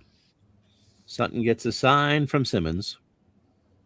Here's the pitch. Lost him. For Bunbury, who draws the walk. So Gulliver up. He's lining a double play. Fouled out to third. Bunbury at this stage in his career, could he still steal, or how do those translate those numbers for me, Mike? So if you put your mouse did. over the 4 there, that will tell you Oh, okay. his success. So now the first number says base running, so nothing to do with stealing. The second number is his lead. It goes from 1 to 10. So someone like Ricky Henderson, Vince Coleman, they have a 10. So they're much more likely to get a jump and go, right? Right. So this 4, he has to get a jump before he would actually steal. Yes, he has Got to get a jump first. Got it. 1-2. Error check to Simmons. A 98% chance of making the play. I like his chances here. 81. Simmons to the screen, makes the catch. And there's 2 out. For Ken Singleton, who was single twice, just like his name. This is really Sutton. fun. Little nubber down to first. Cooper takes it himself, and that'll do. We're through 5. Orioles get a hit. They've left on 5 after 5. 3-1 Brewers. Gorman Thomas walked and doubled the left, drove home a run in that third inning. Palmer And walks walked him. Wow. So Thomas reaches on the walk, brings up Roy Howell, is flown out and grounded out. Palmer. Wow. Oh, Could this be could be 2. 2. High ground ball to second. Dower to Ripken for 1. And for the first, they got him a 4-6-3 double play. How about that? Charlie Moore, 0 for 2. That show isn't still on, is it, Mike?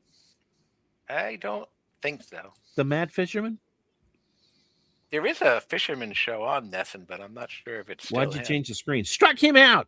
Because you wanted it full. Oh, it was full screen. Never mind. Palmer gets out of it. We've played 5.5, 3-1 Brewers. All right, come on, Eddie. Eddie. Eddie's 0 for 1 with a walk. Sutton, the 1-0. Slow chopper to second. Gantner over to Cooper. 1 out. So both pitchers have settled in. Benny Ayala. I can't pronounce it. Anyway, Ayala. he's singled. Ayala singled. Strikes out. That is 5 for Sutton. Got him with a changeup. 2 away for Dwyer, who's 0 for 2. Sutton deals. There's again a chopper down to Gantner over to Cooper, and it's a 1-2-3 inning. We've played 6, Milwaukee 3, Baltimore 1. So on this rainy afternoon in Baltimore, Gantner 0 for 2. Full count, lost him. 4th walk for Palmer, who only walked 63 all year. Now, will the how will I know if there's fatigue involved here? So if you look at Palmer, you see the number 9 on the far right. Number 9. If you mouse over that, that's 9 his batters. endurance rating. Got it. So that counts down. And when he gets to 0, he's not tired yet. He'll still have to give up 2 additional batters, and then he's tired. Got it. Molitor, who's had a whale of a ball game, digs in. Palmer, the 0-1 fly ball, right field. Dwyer will make the catch. 1 out for Yount, who struck out twice and doubled. In the real game, Robin Yount, I think, had 2 home runs, but they were huge home runs. One of them, I remember, was to right field. Popped him up. Palmer getting some key outs here, but the offense hasn't done much. Gulliver travels over, makes the catch. Cecil Cooper singled, intensely walked, and popped out to first his last time up. Foul ball. Now, it's not going to stay in play. Got under it a bit.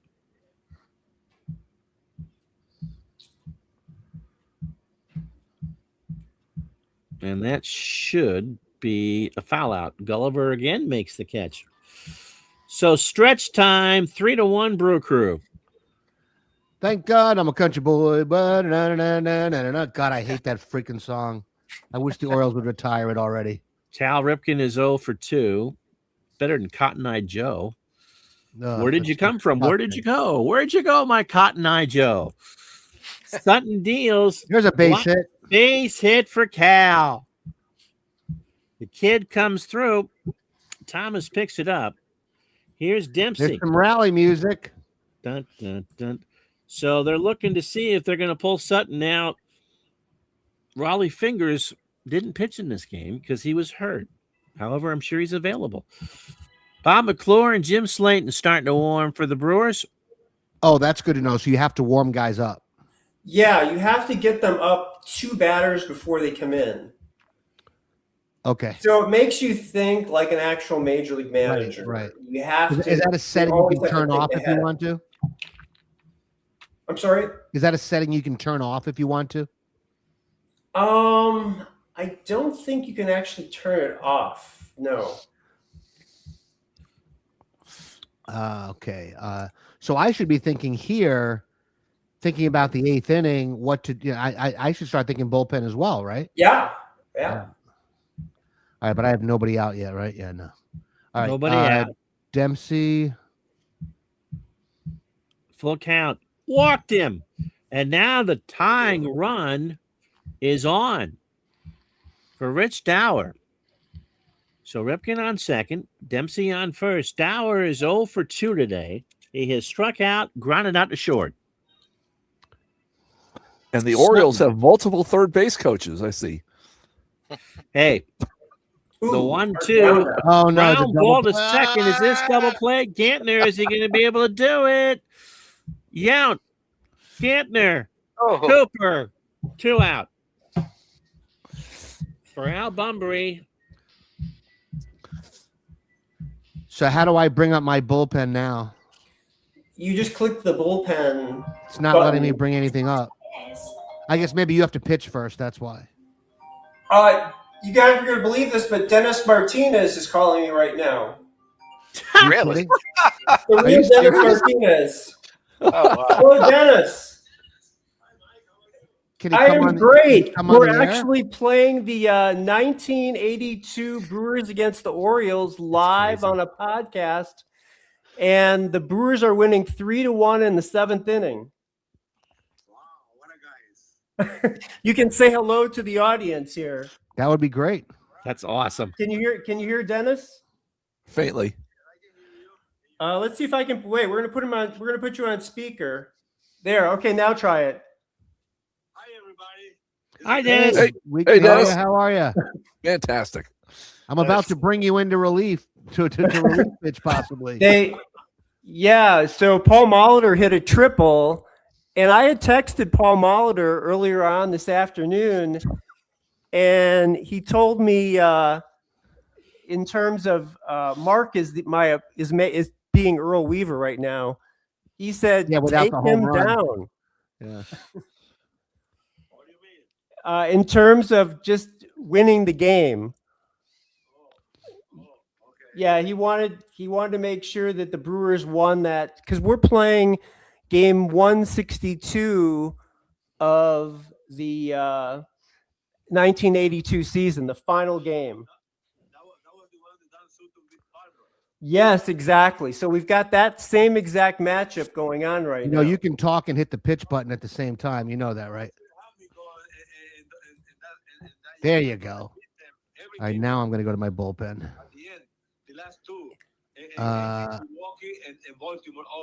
All right, I'll let Dennis. Yes, exactly. All of the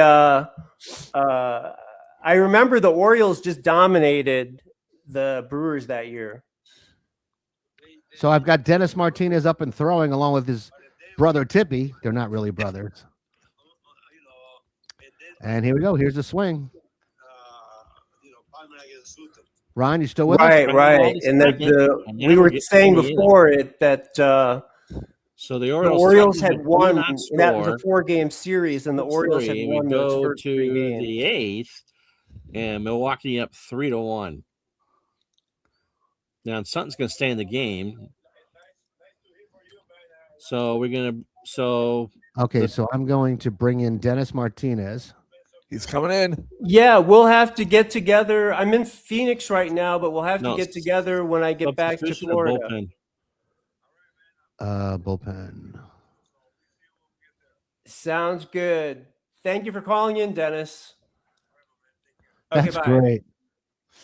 All right, so how do I put Dennis into my on the mound? So here? he's ready to pitch. So you just Yeah. go to the substitution.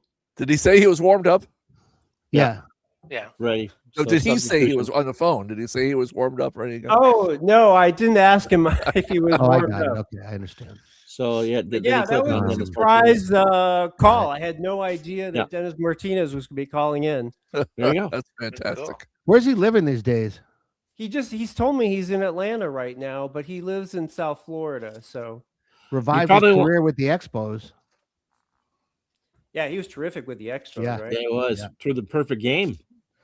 Yeah. Denny coming out of the pen, 16-12 in real life. To face Ted Simmons. Now, does he need to sit Tippy down? Oh, he is going to use Raleigh fingers. Yeah, got to. He fires line drive to third.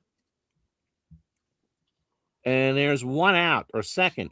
Dower is there, 1 away for Ogilvy, who's 0 for 3. Now, can you over pitch in the bullpen? Right. Do I need to Well, you sit can Tippy down overwork or? players if they pitch too many innings during the season. But no. No. I'm talking about when you're warming somebody up. Oh, yeah. So you can only have so the second time you get the pitcher up, he needs to come into the game. What I'm saying is there any reason to sit Tippy Martinez back down? This is the first time he's been up, right? Yes. Yeah, but he's Yeah, ready. so But he's no. ready now. You can have him up. Okay. Ogilvy, the 1-2. Fly ball, right field. Dwyer's been a busy beaver out there. Makes the catch. 2 away for Gorman Thomas, who's walked twice and doubled. El Presidente gets the sign. Struck him out.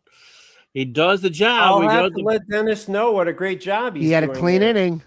Clean inning. We go to the bottom of the 8th inning. It is Milwaukee 3, Baltimore 1. For Gulliver, who's 0 for 3. Yeah, Sutton, he won't be swinging. I'm assuming Gulliver's day is done. Now is Don Yeah, Sutton's day is done. 0 for 3s don't get an extra at bat, right, Ron? Not when their name is Glenn Gulliver. Not when you're Glenn Gulliver. So here's Raleigh Fingers. It's 29 saves in real life. Gonna go with Disco Dan Ford. That's a very good idea. So Dan Ford will pinch hit off Raleigh Fingers. Ford hit 10 homers. He hit 235. Raleigh, my mom's favorite player. Ground ball to short, I believe. So just as an aside, people probably don't, or some people might know it, but Dennis Martinez was one of the very first people Right. to, might have been the first to actually play the prototype of Pursue the Pennant. Yeah, Oh, wow. there's a photo of the two of you. Yes, there's a photo of us. Oh, wow. Full count. Walked him. Singleton's had a heck of a day. So the tying run is Eddie Murray. He has walked, grounded out twice. Fingers, looks in. There we go. Delivers. Line drive. Caught. Ripped to Gantner. 2 out for Benny, who's 1 for 2. They're going to pinch it.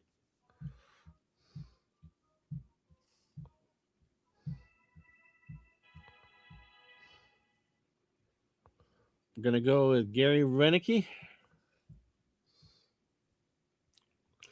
So Gary Renicky, 270, 21 homers, 74 RBI, Fingers deals, air check, boogie check to third. Okay. It's Molitor. Uh-oh.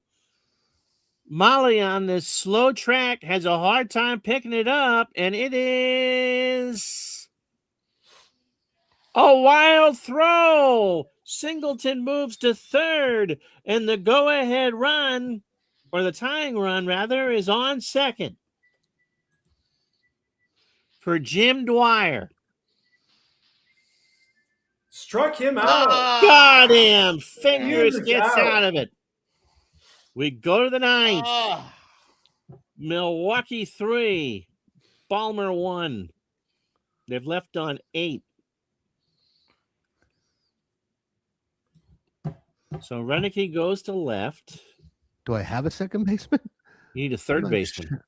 I need I need a third baseman. I'm not sure I actually have one. Oh, Len Sakata could probably play. He can play second. Sakata, don't you have Rayford? I'm No. not seeing Raven. No, but I do have Sakata though. So I need to Sakata for Ford. Sakata will play second. Dower will play third. We're all good.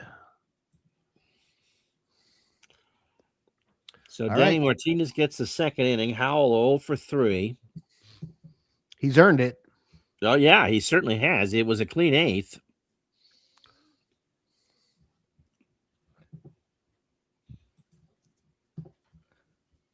Time as Milwaukee might pinch hit. Howell is 0 for 3. And Don easy money coming in to pinch hit. 284, 16 homers, 55 RBI.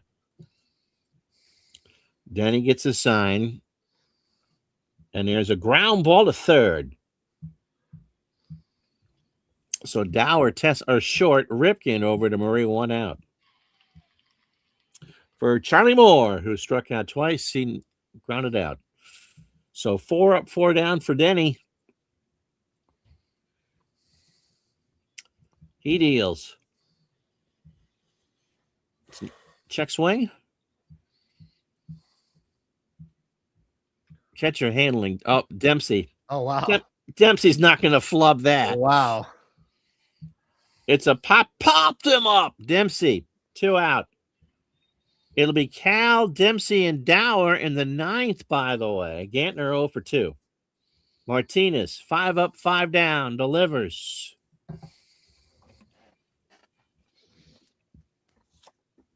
They're going to not use fingers for the second inning?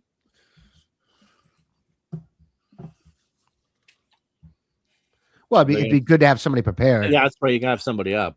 Jim Slayton, you want to warm it always back up. think about Yep. what happens if he runs into trouble. So. Earl Weaver baseball did that too. You had to have him warmed up. The pitch. High fly ball, center field. Bunbury makes a basket catch. 6 up, 6 down. Martinez does his job. Bottom 9, last chance saloon. 2 to tie, 3 to win. So Cal, Dempsey, and Dower. Fingers gets his sign. Worked out of a jam. Error check in the 8th. That will be Cecil Cooper. Cooper on this sloppy field. Oh. Popped him up. Cooper, Oh, 1 no, out. he's got it right. It's the low numbers. Here's Dempsey. He's 0 for 2.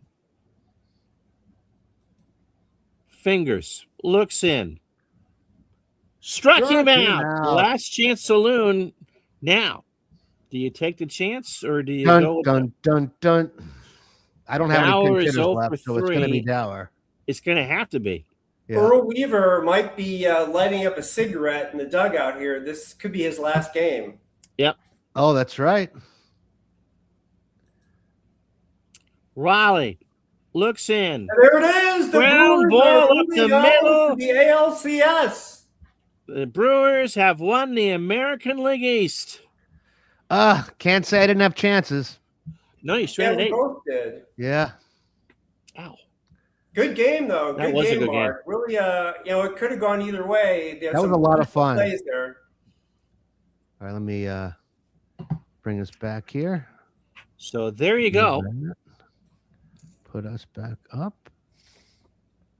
Nope. Which one am I looking for? There we go. Yeah, that was fun. How do I get us to like?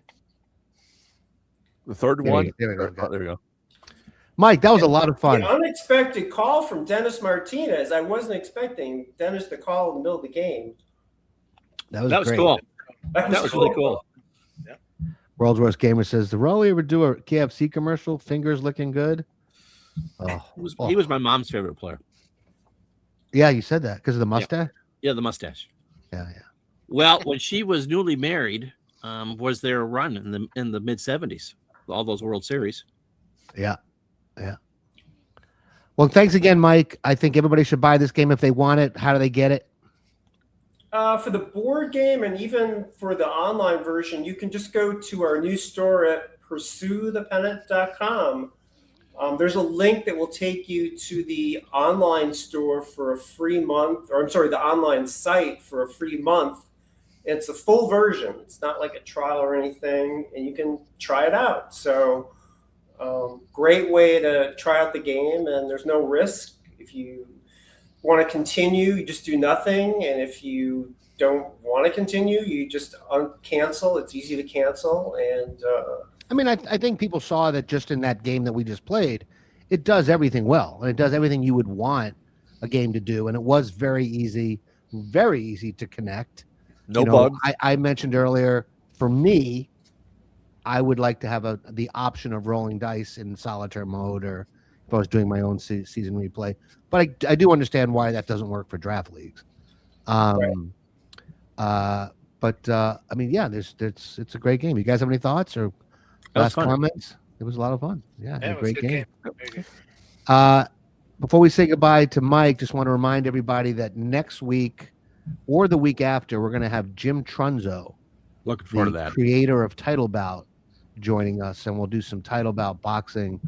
We'll figure out how we'll do that. But Jim Trunzo is a legend in the tabletop sports world, and a really, really sweet guy. Looking forward to him. Don't forget to check out the website, boxscorefilm.com. Please sign up for the pre-launch. We want to show the world that there's a lot of support for this documentary. Mike and I have talked about it. He wants to be as helpful as he can, and we're going to make this thing. I have no doubt. It's just a question of when and at what size budget. We've actually got a couple responses so far. Great, good, During the perfect. show. So, yep. Any final thoughts, guys? That was fun. No, All right. I appreciate the. I've been a long time Pursue the Pennant player, so it was good to hear some of the history of how things went from the board game to the computer game and so on. But That's great. Yeah, it was great talking with you guys. I really enjoyed it, and hopefully you learned some things. Yes. Take care, everybody. We will see you soon. Okay, Good night. bye now. Have a good night. But